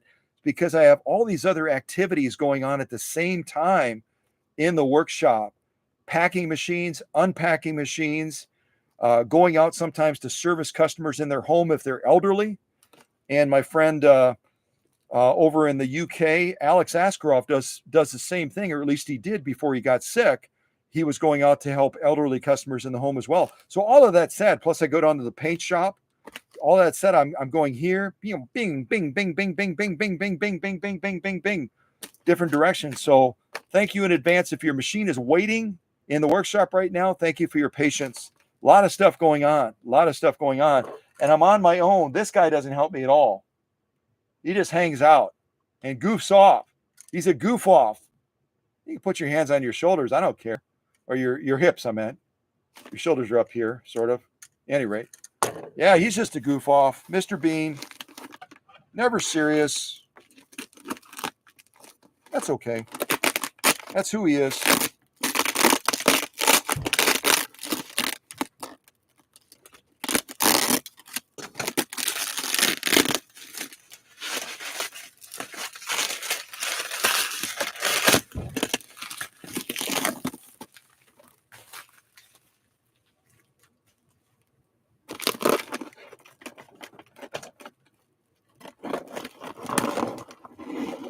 Those things are sharp too. These surgical things.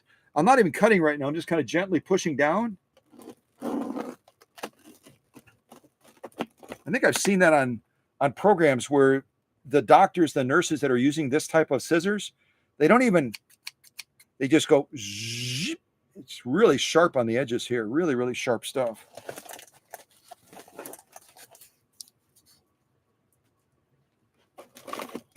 All right, let's see if we can get this other piece off over here.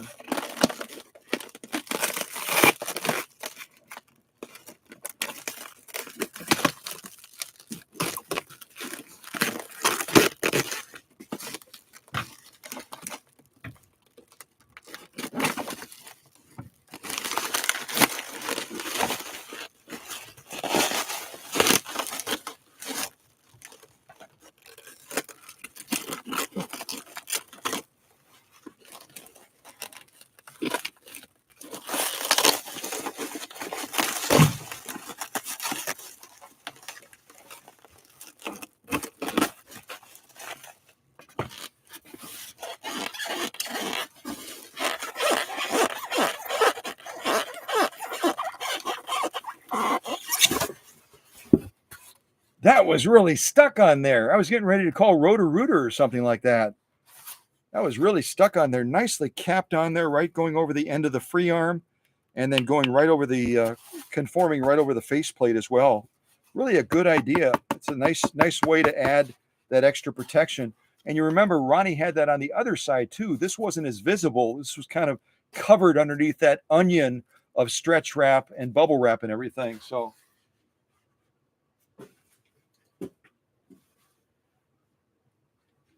all right, we're getting really close now. Really, really close.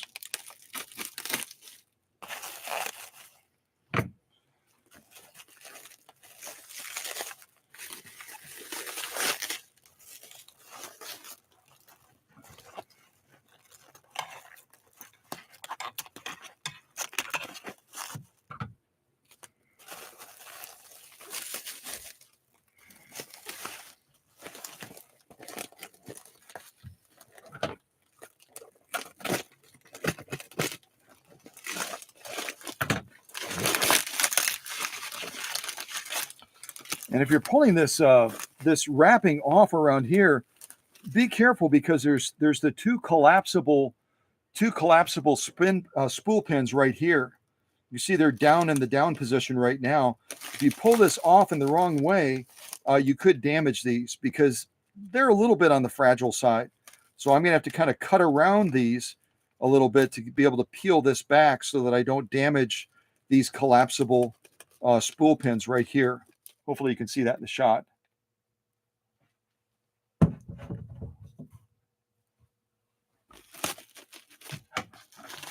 Let's see, I think if I come from this angle right here.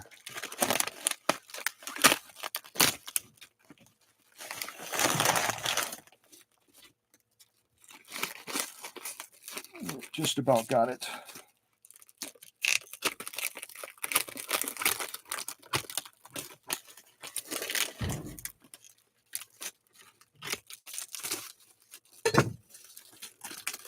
There we go.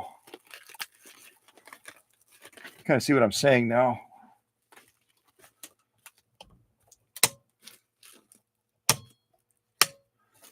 Little spring on the inside of the underside of the faceplate with a little retention that holds it on there, but they are very delicate, so these oftentimes can get broken off if you're not extra careful and you're working around them. So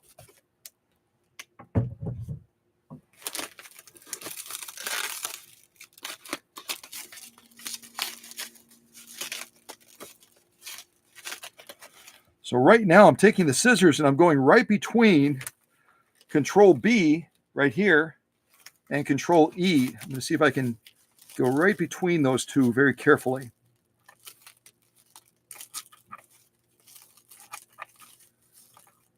And then we can see that thread guide as well that is critical for sewing and also for winding a bobbin as well.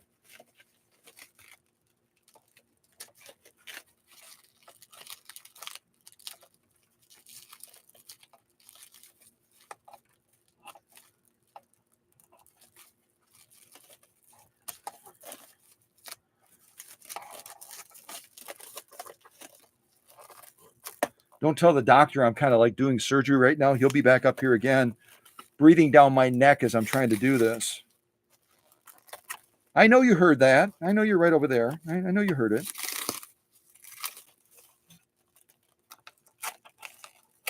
Also, remember you have the upper tension right here as well. So be real careful around this area with scissors or anything like that so you don't damage that that check spring, that take-up spring.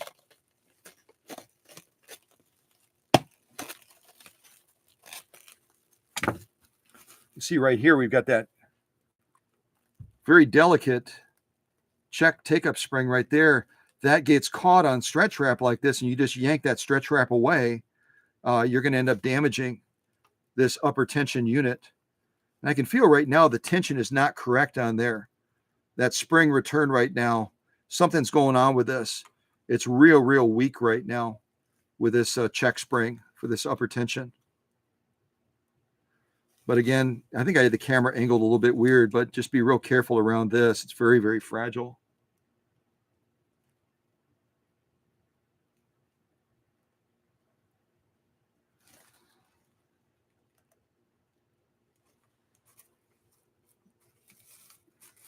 Okay, now we're getting more visibility. So these are the two thread guides that a lot of people will just kind of ignore these. And even during the live stream, I demonstrated how you can thread the machine coming off the back of the spool right over here. And you go through this thread guide, and then a lot of people just jump right over to here. But you've got to go from here to here to here to here, and then down around through the rest of the threading process. And then for winding the bobbin again, you go from here around here from left to right to this thread guide, and then finally over to the bobbin winder right here.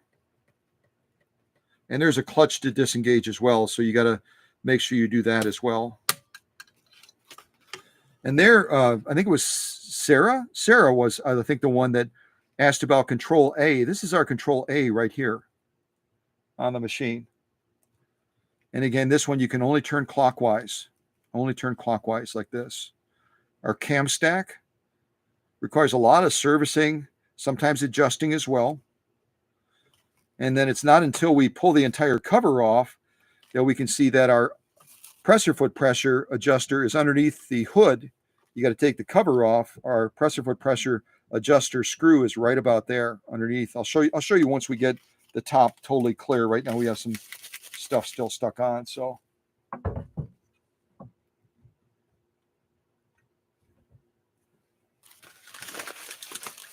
actually we're pretty clear right now.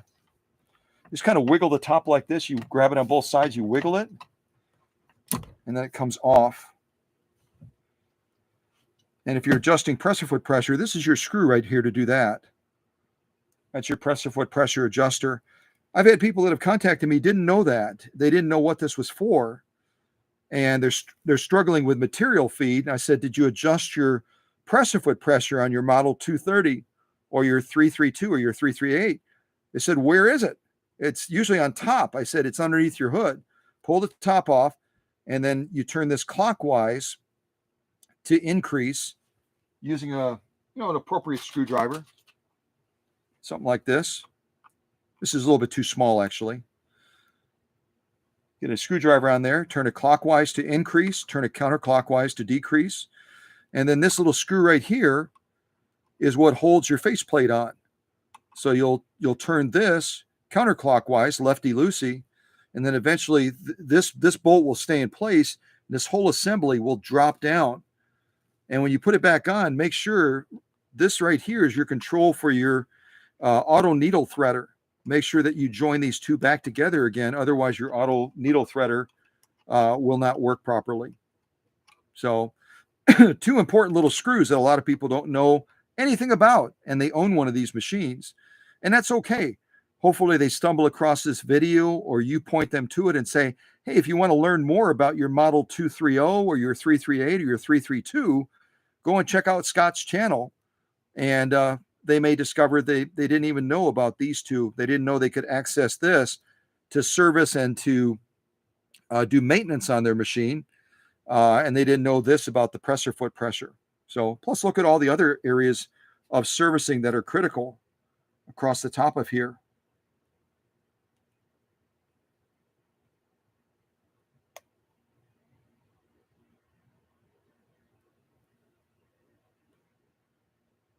Lots of servicing on this machine, and not just the parts that FOF is so gracious as to highlight in red. You can see this is highlighted in red. Red, that's highlighted in red. This is as well over here. We got another one that's kind of tucked underneath here that's highlighted in red also, adjacent to the cam assembly.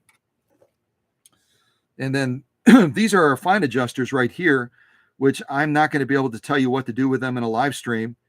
But these are, if you're having stitch output that doesn't look consistent with the stitch card, these adjusters over here will adjust how far these can pitch and shift in actuating the different cam stitches.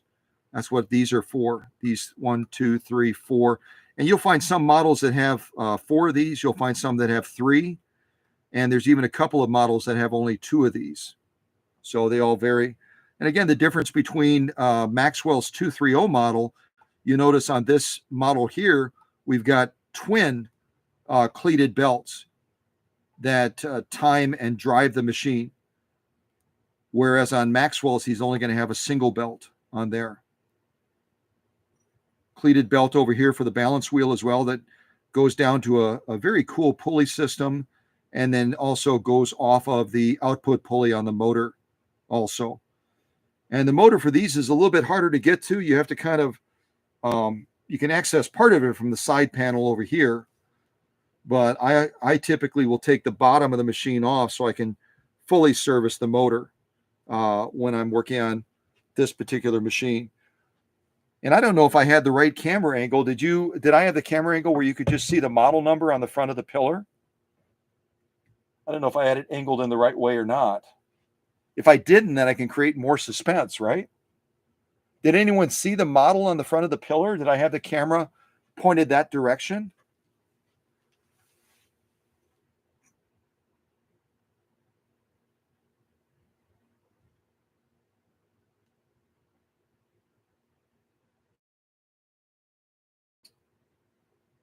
Well, also, so if I angled the camera so you could read the number on the front of the pillar, and Susie just typed Tadal is right, it was actually, I believe, if you scroll up and look at the live chat, and maybe I'm mistaken, I might be mistaken, but I believe it was Haas that was going head to head with Sarah. Sarah was saying a 338, and Al Koss was saying 332.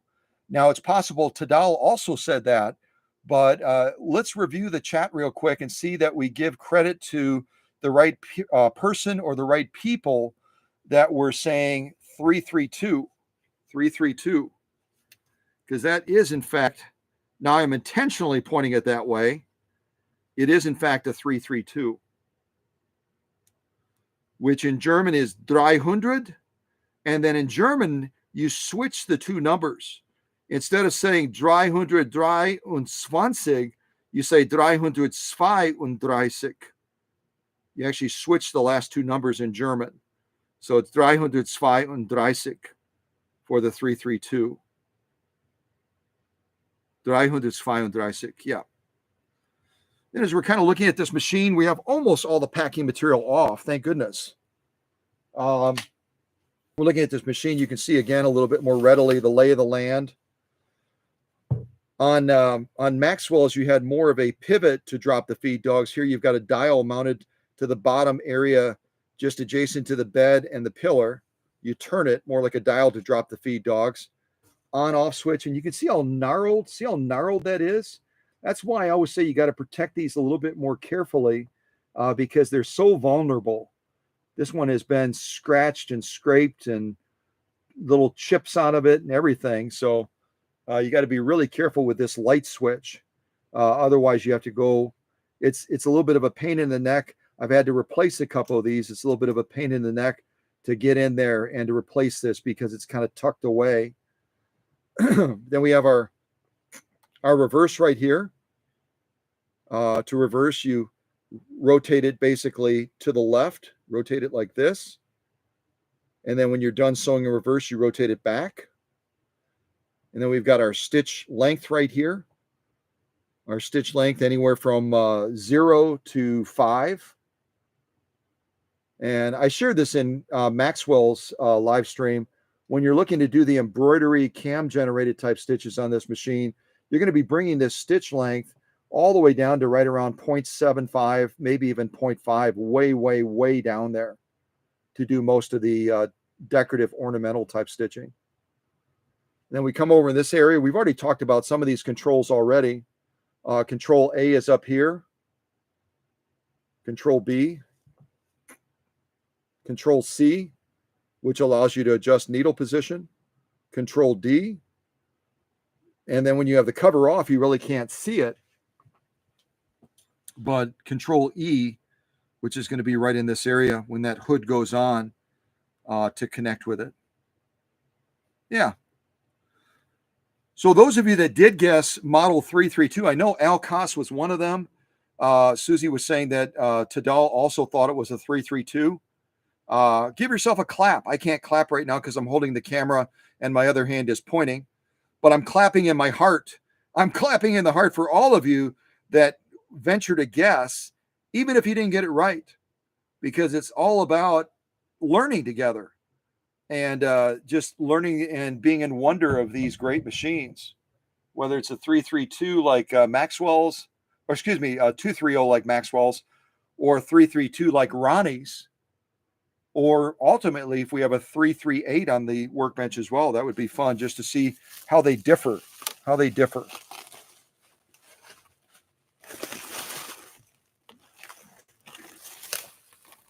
All right, I think we got her clear of all the packing material now. So we'll bring the camera down to a level that's more in line with the machine. Now, like that. And I'll kneel down in front of the, mighty Foff machine. We'll take a look around a little bit. It's kind of looking into the raceway area there. I always like to look, and it seems silly to say it, but I have had customers that will ship a machine and they'll forget to include the bobbin case. I'll open it up and there's nothing there. So they have to either ship it to me, or sometimes they'll say, well, if you have one, just sell me one, and then I'll have a backup in case the other one fails, because these do wear out over time. So it's good to see that Ronnie remembered to put the bobbin case in there. Yeah. I'm going to get that out of the way too, if I can wiggle that out.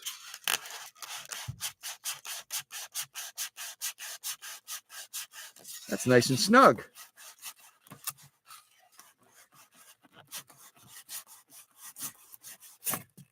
There we go. That's harder. That's harder than it looks when you're doing it with one hand and you don't want to crack it. The stuff is real brittle. So I was trying to jiggle wiggle. Should have probably had music on to do that, so I would have had more success. But I had some good success anyway. Now you got this nice little workspace that's tucked away. Right now we can use it as a free arm. But if we don't want to use it as a free arm, we can draw this out and lock it in place. And now we have a nice extension space that we can work with. Bring the camera down a little bit further. Now we have a nice extension space that we can work with. And again, there's an additional piece that you can add on here to the end that will bring the bed even an additional about, I think it's about 3 inches.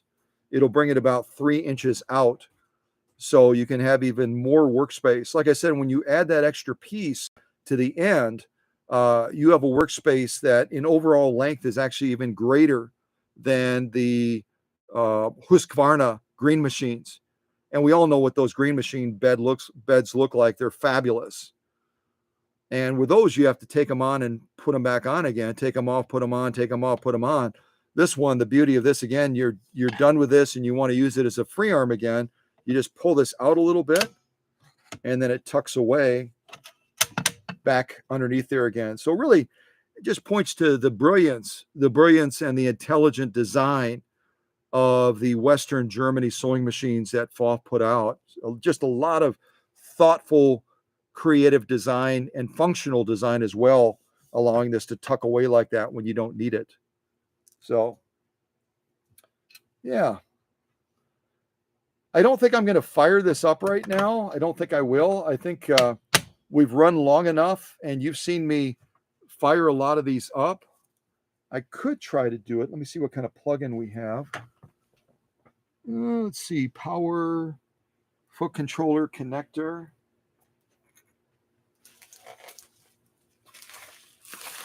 Let me pull this out real quick. I just want to test it to make sure that it's going to fire up.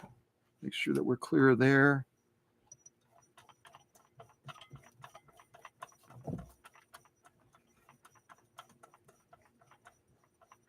We don't have a needle in there right now, which is fine. I never like to run a needle that's a machine that's unproven. I don't like to run it with a needle just so that if the timing is off, the needle doesn't sweep down and damage the hook in the raceway. So usually if there's a needle in a machine like this, I'll pull it out unless I do a hand turn like that and I see that it's going to clear.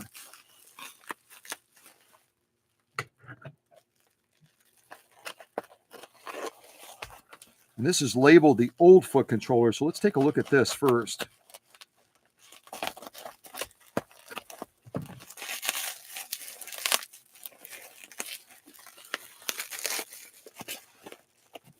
And again, a great packing job by Ronnie with the foot controller. A lot of people, the foot controller is kind of ignored by a lot of people when they pack. They just, they treat it like it's nothing, and they'll just throw it in the box sometimes. They won't pad it, they won't protect it, they won't safeguard it in any way. But foot controllers have a lot of delicate components in them that can get damaged. And you've got to treat them like fragile, just like any other part of the sewing machine.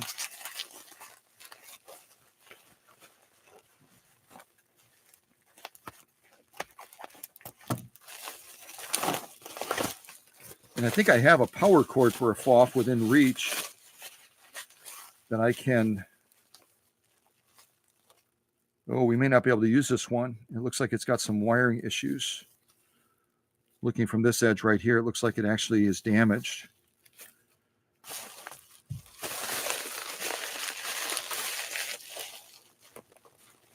Okay, let's see what we can do. So that's the old one. Let me set that to the side.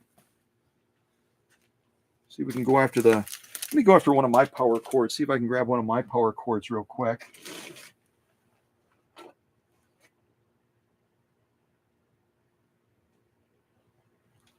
Let's see what we have here.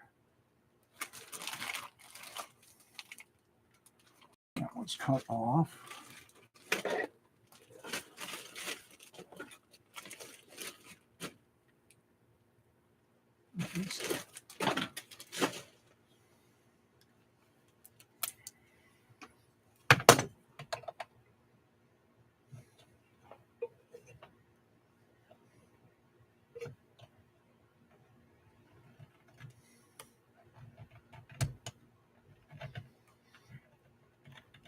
All right, I think I got that in there.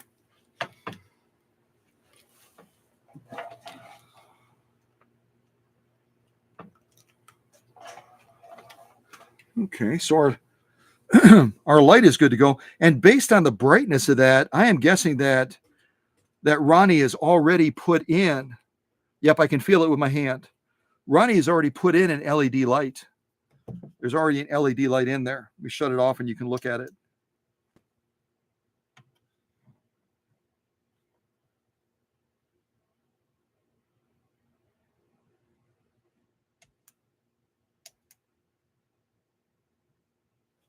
So that's one thing I don't have to do. A lot of times we'll have to add an LED light to the equation, and Ronnie's already added one. Let me see if I can grab one of my foot controllers and see if we can just fire this up real quick. I could do a bypass, but I'm going to see if I can get a foot controller real quick. Because from what I can see in the packaging, that one is damaged. Let's see here.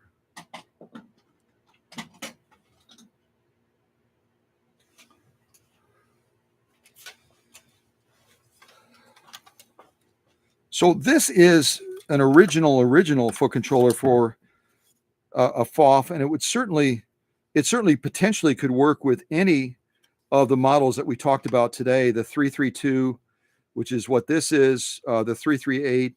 You'd have to make a little bit of a modification to it to make it work with the 230, but it still potentially could get the job done. So I'm going to see if this one will work. I don't know that I've ever tested this one, so see what happens. This one's going to have to probably, yeah, that's okay. I saw that was twisted. I was going to say it might have to get rewired, but let's see if we can do something with it. Okay, so I've got that plugged in. Got our foot controller here. Angle the camera a little bit.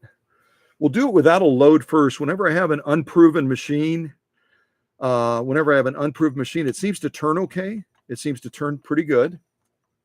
Got an issue with our control D. Let me shut this off. That's off already. Yeah, our control D, there's something going on with that. It's not moving freely at all. Really, really stiff. Set it on a straight stitch.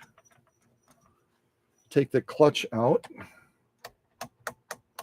And I don't think it's, well, let's see if it's going to turn. Let's see what happens.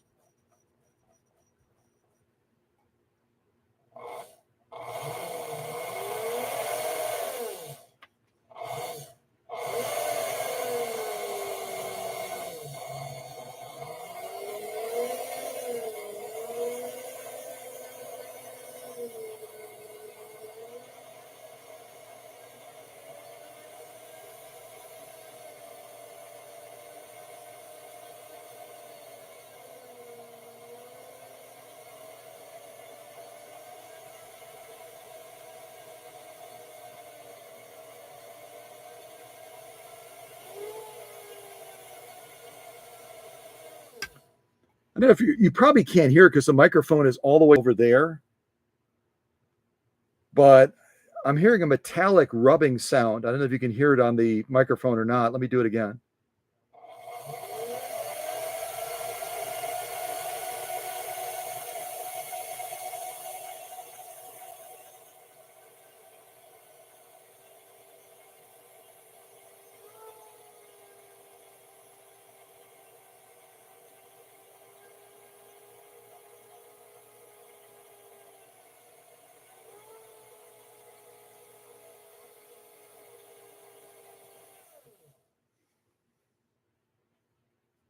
Now it's interesting to me.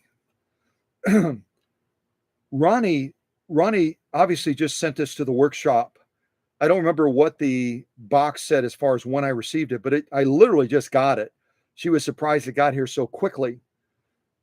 And yet we have a service sticker on here right now from someone from a 713 area code. If anyone wants to type that number into the live chat just for fun, 713-501-5980.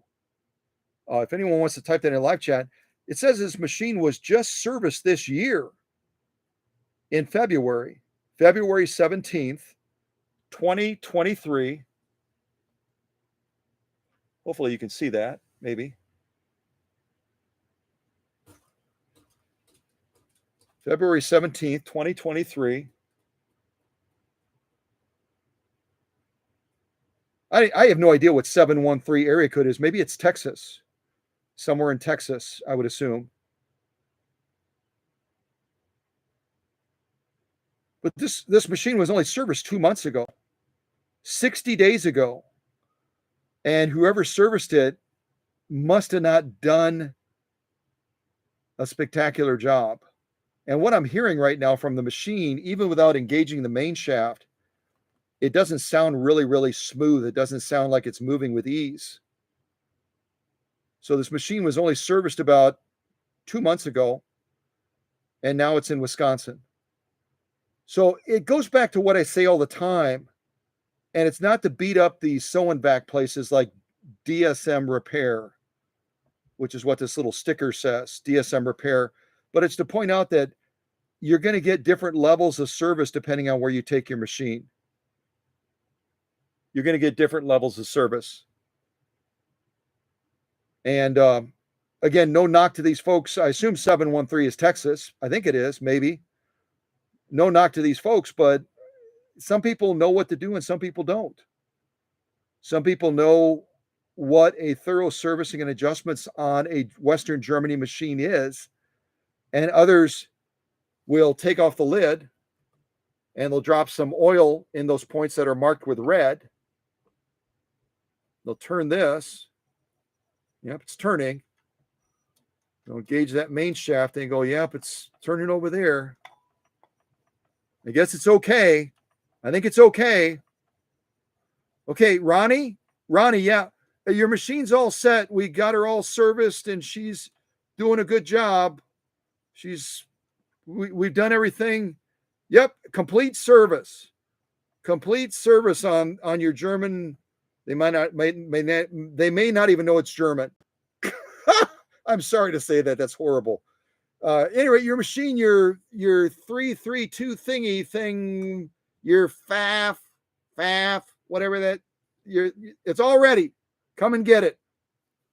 So Ronnie does this back in February of this year. And the folks at 713-501-5980 call her and they say, it's all ready. Apparently it's not ready because here it is in Wisconsin now. Here it is in Wisconsin. And now it's going to get some real workshop magic. And once it goes back to Texas, it's not going to have to go to those folks at that service center again, ever, hopefully. Ever. Oh, welcome to the outboard friend of ours. Okay, so who thinks we spun it up? I'm hearing a metallic rubbing sound, kind of like metal to metal, a little bit, with the main shaft not engaged. Should we risk engaging the clutch and see what happens when we drive power down there? It's turning okay. It's turning pretty good. I'm smelling the motor a little bit, but who thinks we should engage the clutch and see what happens when we drive power down to the needle? Who thinks we should do that? Anyone adventurous? Because it was just serviced back in February down in Texas. And I didn't ask Ronnie what she paid them to do whatever they did or did not do to this machine. But it was just serviced in Texas about 60 days ago. Yeah, about 60 days ago. Something like, yeah, February 17th. It was serviced down in Texas. And now Ronnie has sent it up to Wisconsin to the workshop so I can take it through the about 140 steps from the bobbin to the balance wheel that I take this machine through. And I post all those pictures on Facebook if you're curious to see what I do. And I don't capture everything, but I capture a lot of the steps. But anyway, who thinks we should push power down to the needle? Let's see what y'all are saying. Oh, and Emma looked it up. It's Houston, Texas. I have no idea how far Houston is from, where did I say this customer is? Huntsville? How far is it? Would somebody look it up for me? Someone other than Emma. Emma's doing a lot of work for us, and I appreciate it. But if someone would do the work for us other than Emma. So Emma's saying it's Houston, Texas, I think she said. Yeah, Houston, Texas.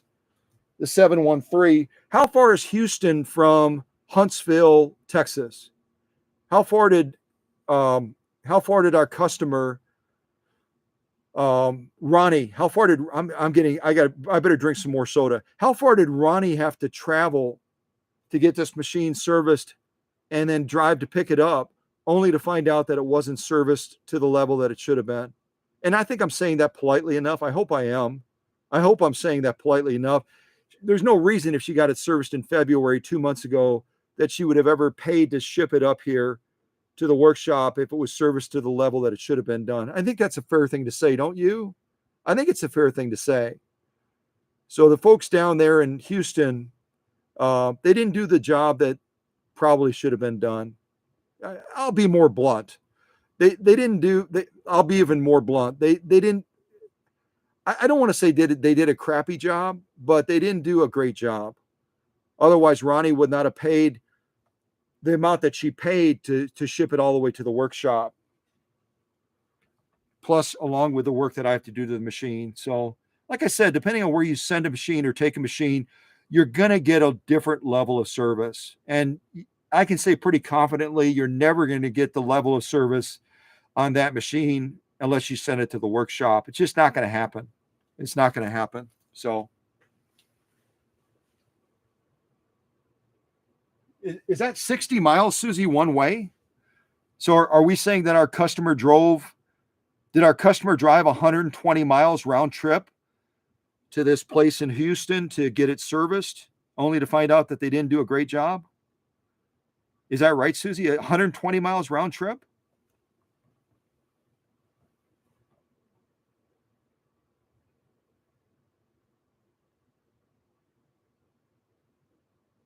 I'll wait to see what Susie says. I don't know if that's 30 miles one way and it's 60 miles round trip, or whether it's 60 miles one way, 120 miles round trip. If it's 120 miles round trip, boy, do I feel bad for Ronnie. Can you imagine 120 miles round trip? That's a long drive, man. That's a long drive. Only to get the machine back and you're all excited and then you discover that it's not doing what you need it to do. Holy mackerel.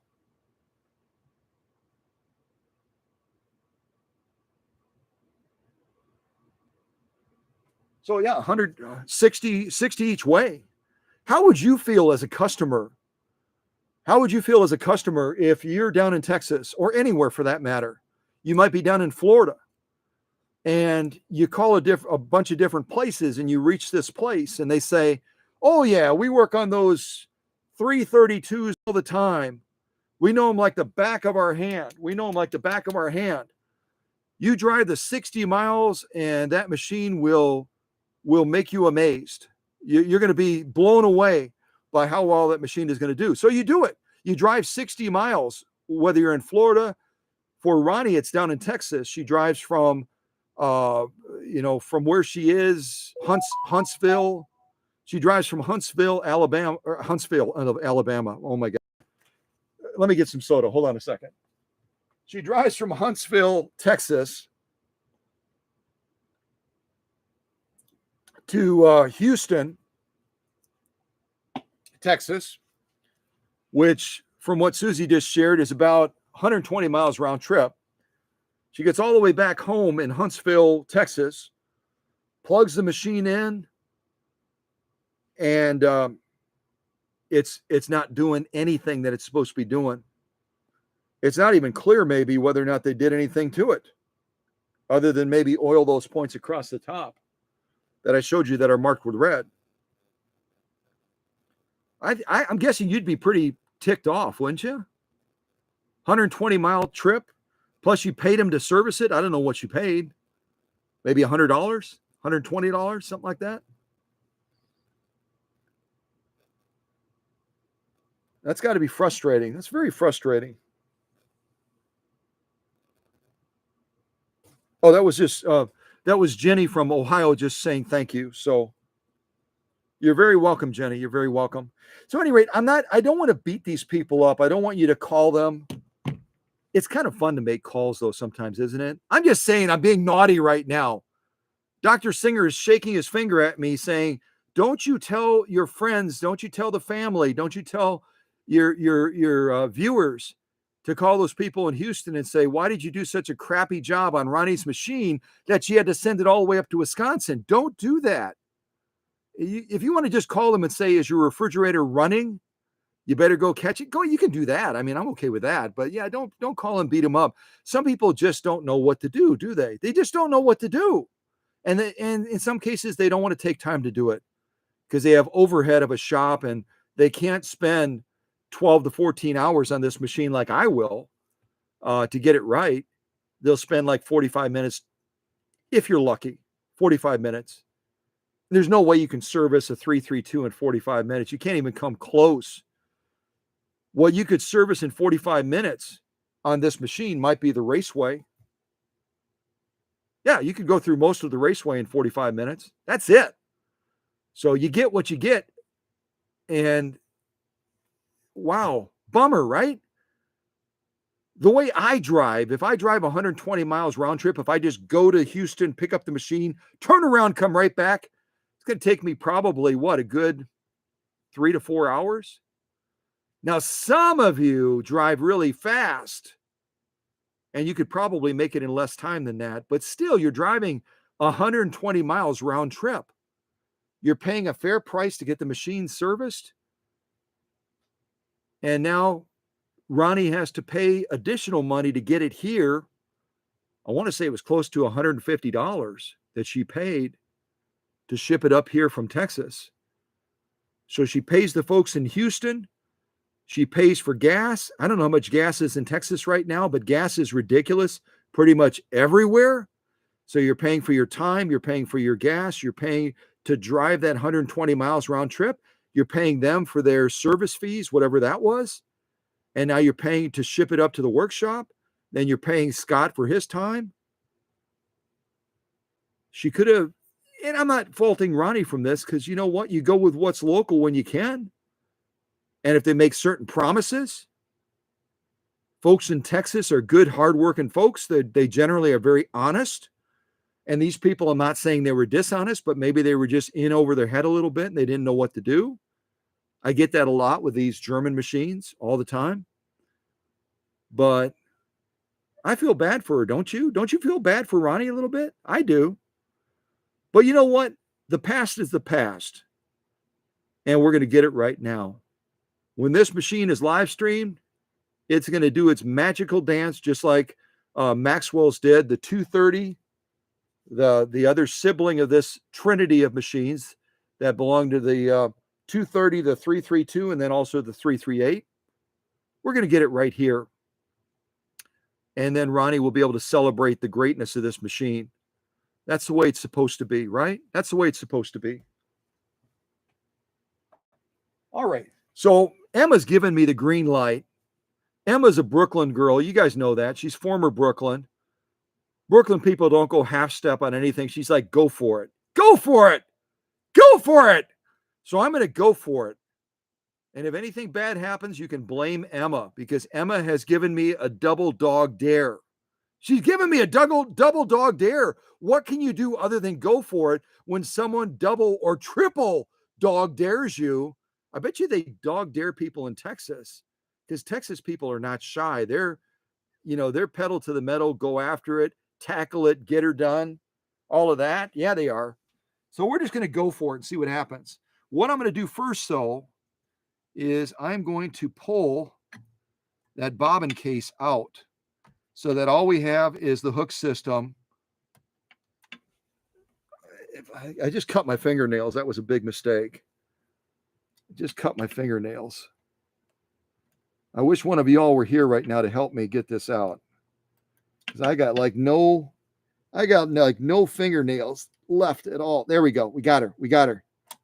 Aha!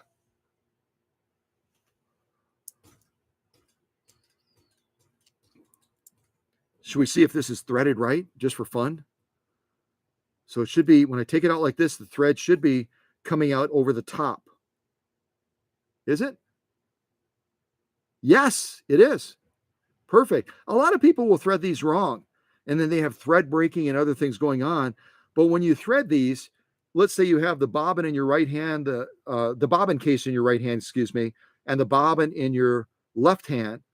You want to thread it so that the thread is coming over the top, which when it's in the machine, that bobbin is going to be turning counterclockwise.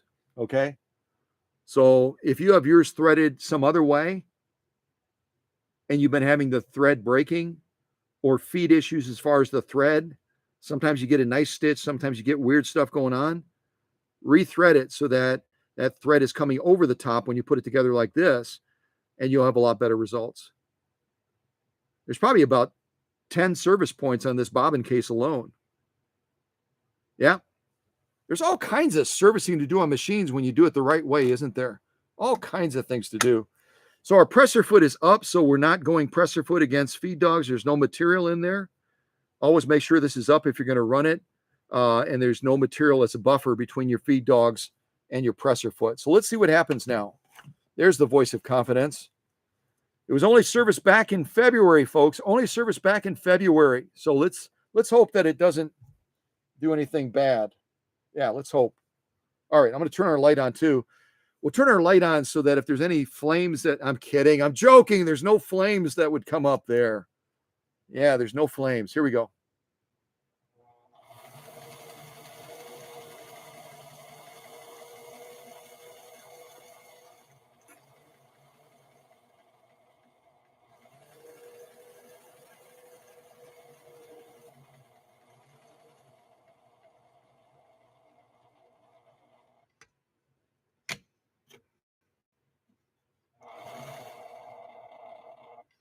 I was looking over here because I couldn't see the feed dogs moving. It's because I didn't realize this was rotated, so the feed dogs were dropped.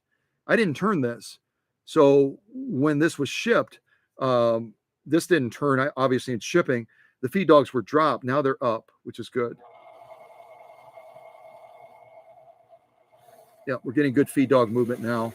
Just curious. We'll just test the feed on this machine real quick.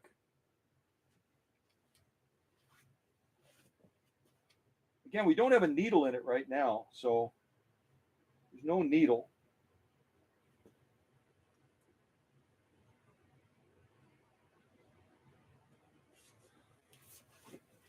And I have no idea what our presser foot pressure is at right now. And again, you all are very, very smart, but even smart people sometimes can miss basic things. I know I do. I know I do all the time. So, just be aware. You never want to run the machine with the presser foot down against the feed dogs unless you've got material in between.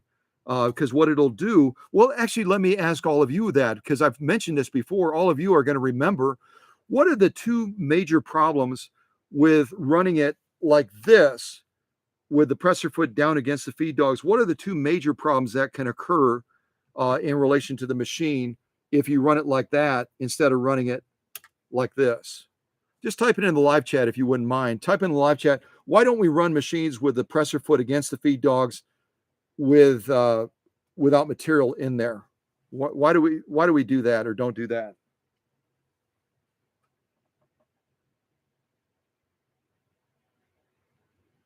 $713 Houston. Is that where they're located? Maybe that's where these folks are located. $713 Houston. DSM Repair is the name of the organization that serviced this just 2 months ago in February for Ronnie. I'm assuming that's what what Al, was it Al that just typed that in? No, it was the outboard tinker typed in an address. I think it's an address.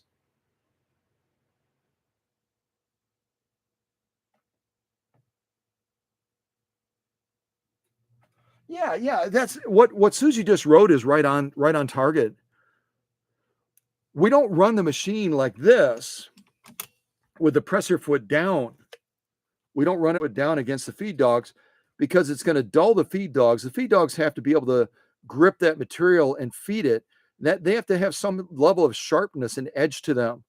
So by running metal against metal, it's going to dull the feed dogs. And then it's also going to, like Susie said, it's going to potentially damage or scratch the bottom of the presser foot, which will then, when you're actually using material, will potentially snag on that material and damage that material, especially if it's a more delicate material. So we never, ever run it like that. It's just not good for the machine. All right, let's see what happens. I've got the feed dogs up now. Before, this was rotated, and I don't know if Ronnie did this or who knows, I know. But it was turned like this, so if I try to run it right now,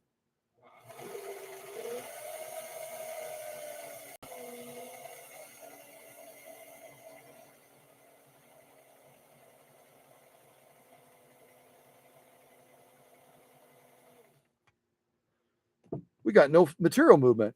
As soon as I turn this, now we should get material movement, and we'll goof around with the reverse as well. We'll kind of test the reverse at the same time. So let's give her a little bit of gas. Reverse.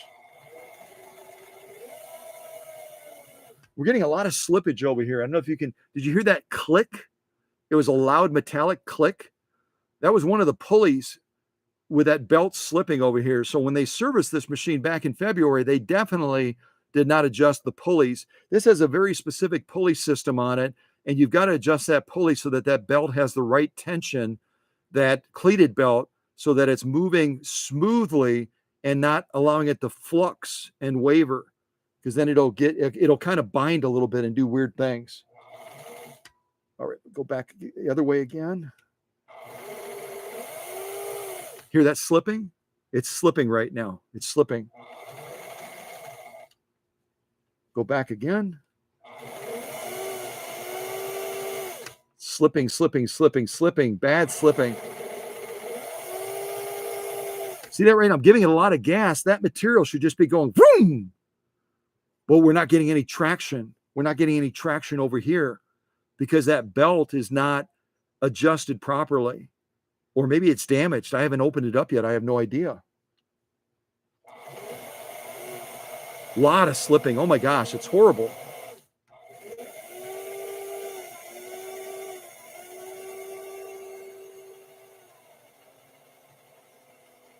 I'm not going to do any more because I don't want to damage the cleated belt. Cleated belts are very, very strong and they're very resilient. But if they're not feeding over those pulleys properly, those cleats can flux and twist, and you can actually damage either the cloth that runs between the cleats or the cleats themselves. You can actually damage them when that motor is kicking against them with all that power. And you can't smell it through the camera. I wish you could, but I'm getting a very, very strong odor from that motor right now, which is telling me, and I'm not surprised because it's a pain in the neck to get to, but they didn't service the motor either for Connie. Ah, boy, maybe I will have one of you call these folks in Houston and say, what the heck is going on with you? What are you doing? What are you not doing? No, I won't have you do that. That would be unprofessional. That would be horrible. That would be just really awful. I'm not even going to show you the number again because that would be the inappropriate thing to do. And I would never encourage you to do what's inappropriate. Not at all. Don't do it. Do not call them. Don't call them. No, don't. Jiminy crickets. Where's our traction?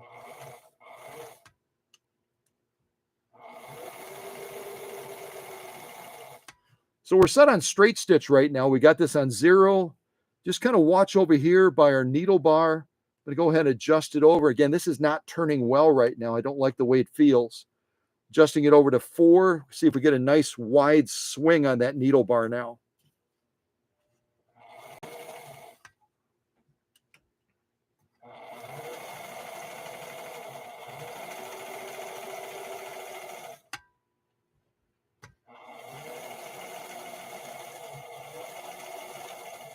And without a needle in there, and maybe there's not a needle in there because it was hitting the throat plate, we don't know if the needle swing is in proper alignment right now with that throat plate opening. I can't get a real good look at the throat plate to see if there's scarring on it. If you ever acquire a machine or get a machine and you see that throat plate where that needle passes through to meet up with the hook, if you ever see that there's a lot of roughness on there, take that covering off and use a real fine grit sandpaper and clean it up once that needle bar is set properly as far as swing, so that it's not hitting the throat plate anymore. Because you don't want to have barbing on there or roughness on that throat plate opening. What it's going to do is it's going to catch that thread as it's being dispensed from the bobbin case, and it's going to create the thread to basically fray, and it's going to create all kinds of issues with that stitch creation. So always take the time, take the throat plate cover off, the feed dog cover. It's kind of both here, and then get that barbing off of there. Again, you'll just take this off and you use like a kind of fold sandpaper, probably around somewhere around 1500 grit would be good, between 1500 to 2000 grit, and just slide it in and out of there to get that roughness off of the throat plate, so that when that thread comes out of the bobbin case, it's not going to be catching on that roughness that's been caused by a needle strike. Okay, it'll save you a lot of headache, a lot of challenges. So I've got the presser foot up now.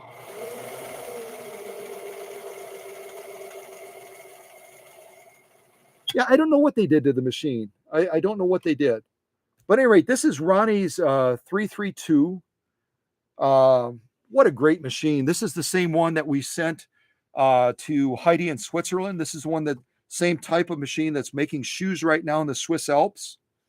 So, it's always a privilege and an honor. It's a privilege and an honor to have a machine like this come in and to be able to give it what it needs, right? Give it what it needs. But yeah, there's a strong odor coming from here right now. This is where the motor is. And I wish you could smell it. I wish you were in the workshop right now and could go, what's burning? What's on fire, Scott? What's on fire? What's burning? Well, Lord willing, there's nothing burning, but it's definitely not running well. The pressure foot is up right now.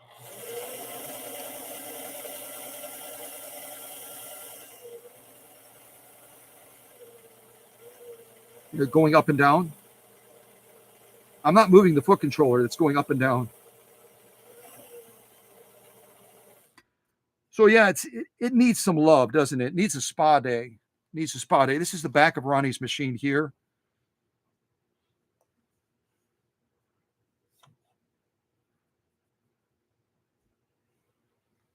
Yeah, very nice. Very nice. All right. Well, thanks for everybody's attention. Thank you for your patience as I covered a lot of ground. I don't know if anyone, just checking the foot controller. This is rated for this machine, so it should be, I'm going to do it real quick for curiosity's sake. We didn't run it extensively and we didn't run it with a load, but I'm just going to get a temp on this foot controller. I told you about that foot controller that was with Maxwell's, that Mercury style one that was only rated for 1.2 amps. And when I was doing off-camera testing, I got 150 degrees off of Maxwell's foot controller. I think this one feels like it's much cooler because it's appropriate for this machine. 66.5. That's a beautiful temperature. And we didn't operate the machine a huge amount, but we operated it a fair amount. This is going to be a little bit warmer up here. Let's check this as well. 69.8. So always make sure your foot controller is compatible with your motor. Quick question for all of you, and then we'll wrap up this live stream. And I don't know if we had anyone submit any reviews. Again, you can submit reviews between, you can submit reviews between today and this Saturday. If you want to try to win these Guggenheim scissors, just post a review on Google. I know that Susie posted the link for that. If you post a review on Google, what I'll do is I'll read the reviews that were submitted between today and Saturday. And then whoever's in the live stream on Saturday, including the person that wrote it, they get a vote too. Whoever's in the live stream on Saturday, if we get any Google reviews between today and Saturday, we'll have the audience choose the one that they like best. And based on that rating, whichever one they give more votes to, will get the scissors. That's how we'll handle that. And then we'll do something similar, a different type of giveaway for the other double eye needles. We only gave away one of these today. So we'll have potentially 3 of these to give away on Saturday. So again, if you want to win these shears, which are amazing, $50 value, if you want to win these, lifetime warranty, write a Google review for Cow Country between today and Saturday. Today's Tuesday. So between Tuesday and Saturday, before Saturday morning, post a review. Anything posted, I'll read it. And then we'll choose the one, the audience will choose the one that they like best. The one that gets the most votes will get this pair of shears. Okay? I think that's a fair way to do it. I hope you agree. So Ronnie down in Huntsville, Texas. Ronnie down in Huntsville, Texas, I want to thank you again for the privilege and the honor of having your 332 come up from Texas to the workshop. And as soon as it hits the work bench, I'll do all that I need to do to make it run perfect. We'll live stream it, and then we'll get it back to you in Texas. It'll be a while. I've got a lot of machines waiting right now, as most of you know. A lot of machines waiting, so it'll take a while, but eventually it'll get on the workbench and we'll get all that done. And then, yeah, you won't have to take it back to Houston again, ever. Matter of fact, I'll tell you what, if I'm down in Texas, I'll give it a free service. I'll swing over by you and give it a free service. Anyone wants a road trip with me, in a year or so, we'll get on to Huntsville, Texas. We'll service this 332 down there. And that way Ronnie doesn't have to drive 120 miles round trip to go to Houston again to only be disappointed. We never want to be disappointed with our vintage machines because they are so spectacular and they all deserve greatness. Don't you agree? And greatness is what the workshops is all about. So, at any rate, blah, blah, blah, blah, blah, blah, blah. Let me move this machine back just a little bit. Move our sign over here. I hope I don't knock over the doctor. I go like that. There's a good shot.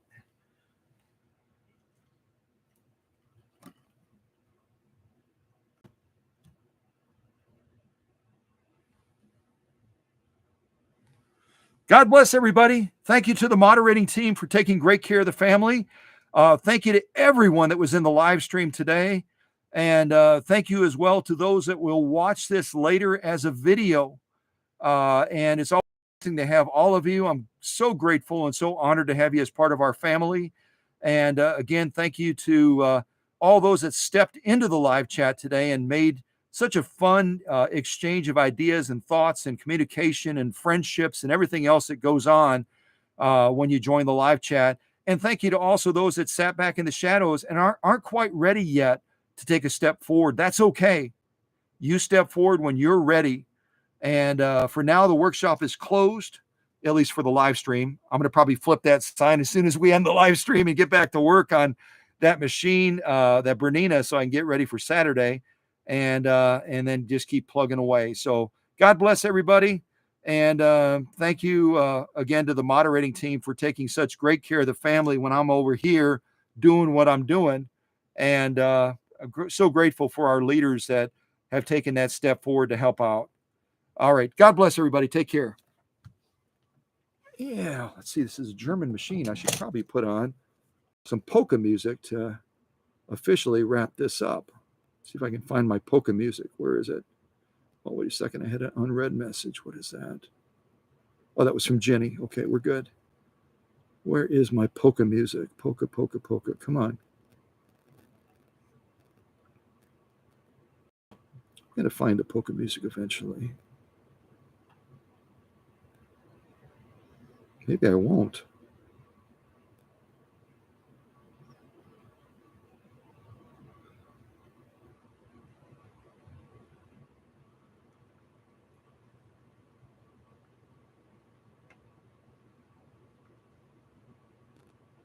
Thought it would be right on top.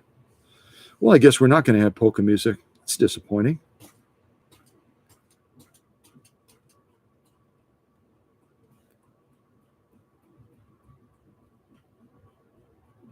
Okay, well, I'll record some more polka music. How did I don't know. I deleted it. Apparently I did. Oh, well, shebang. What are you going to do, huh? I guess we'll have to end with Christmas music. So just use your imagination and imagine that this Christmas music is actually polka music. That's not going to work. Yeah. Oh, well.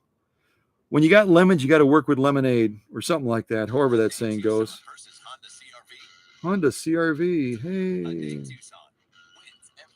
Yeah, let's skip that. There we go.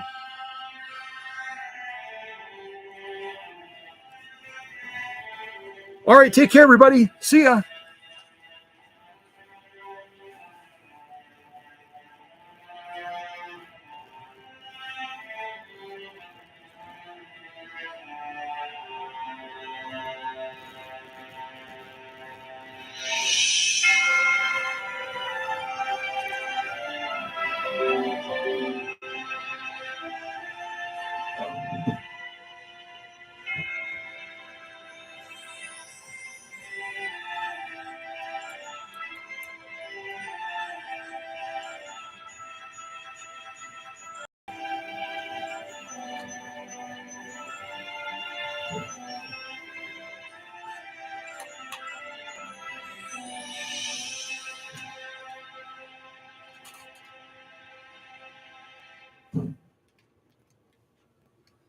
All right, that was our last song. Now I have to put the timer on. Okay, close that. No more music right now. I have to do the 60-second countdown. Here it is. Timer 60 seconds. There we go. Okay.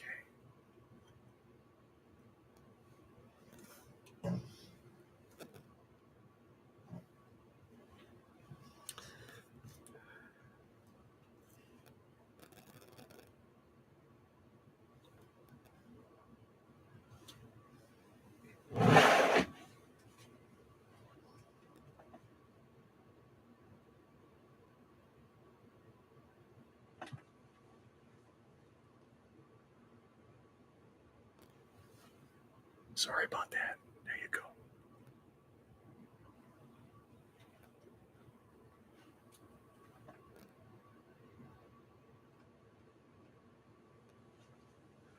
All right, take care, everybody. Remember to do a Google review if you want to win the Guggenheim scissors before Saturday. And otherwise, we'll see you Saturday morning, same bat time, same bat channel. I think that's how you say it, around 9:30. That's it. All right, end of live stream. If you're right in the middle of a conversation, you can still post for a little bit before it times out. See ya.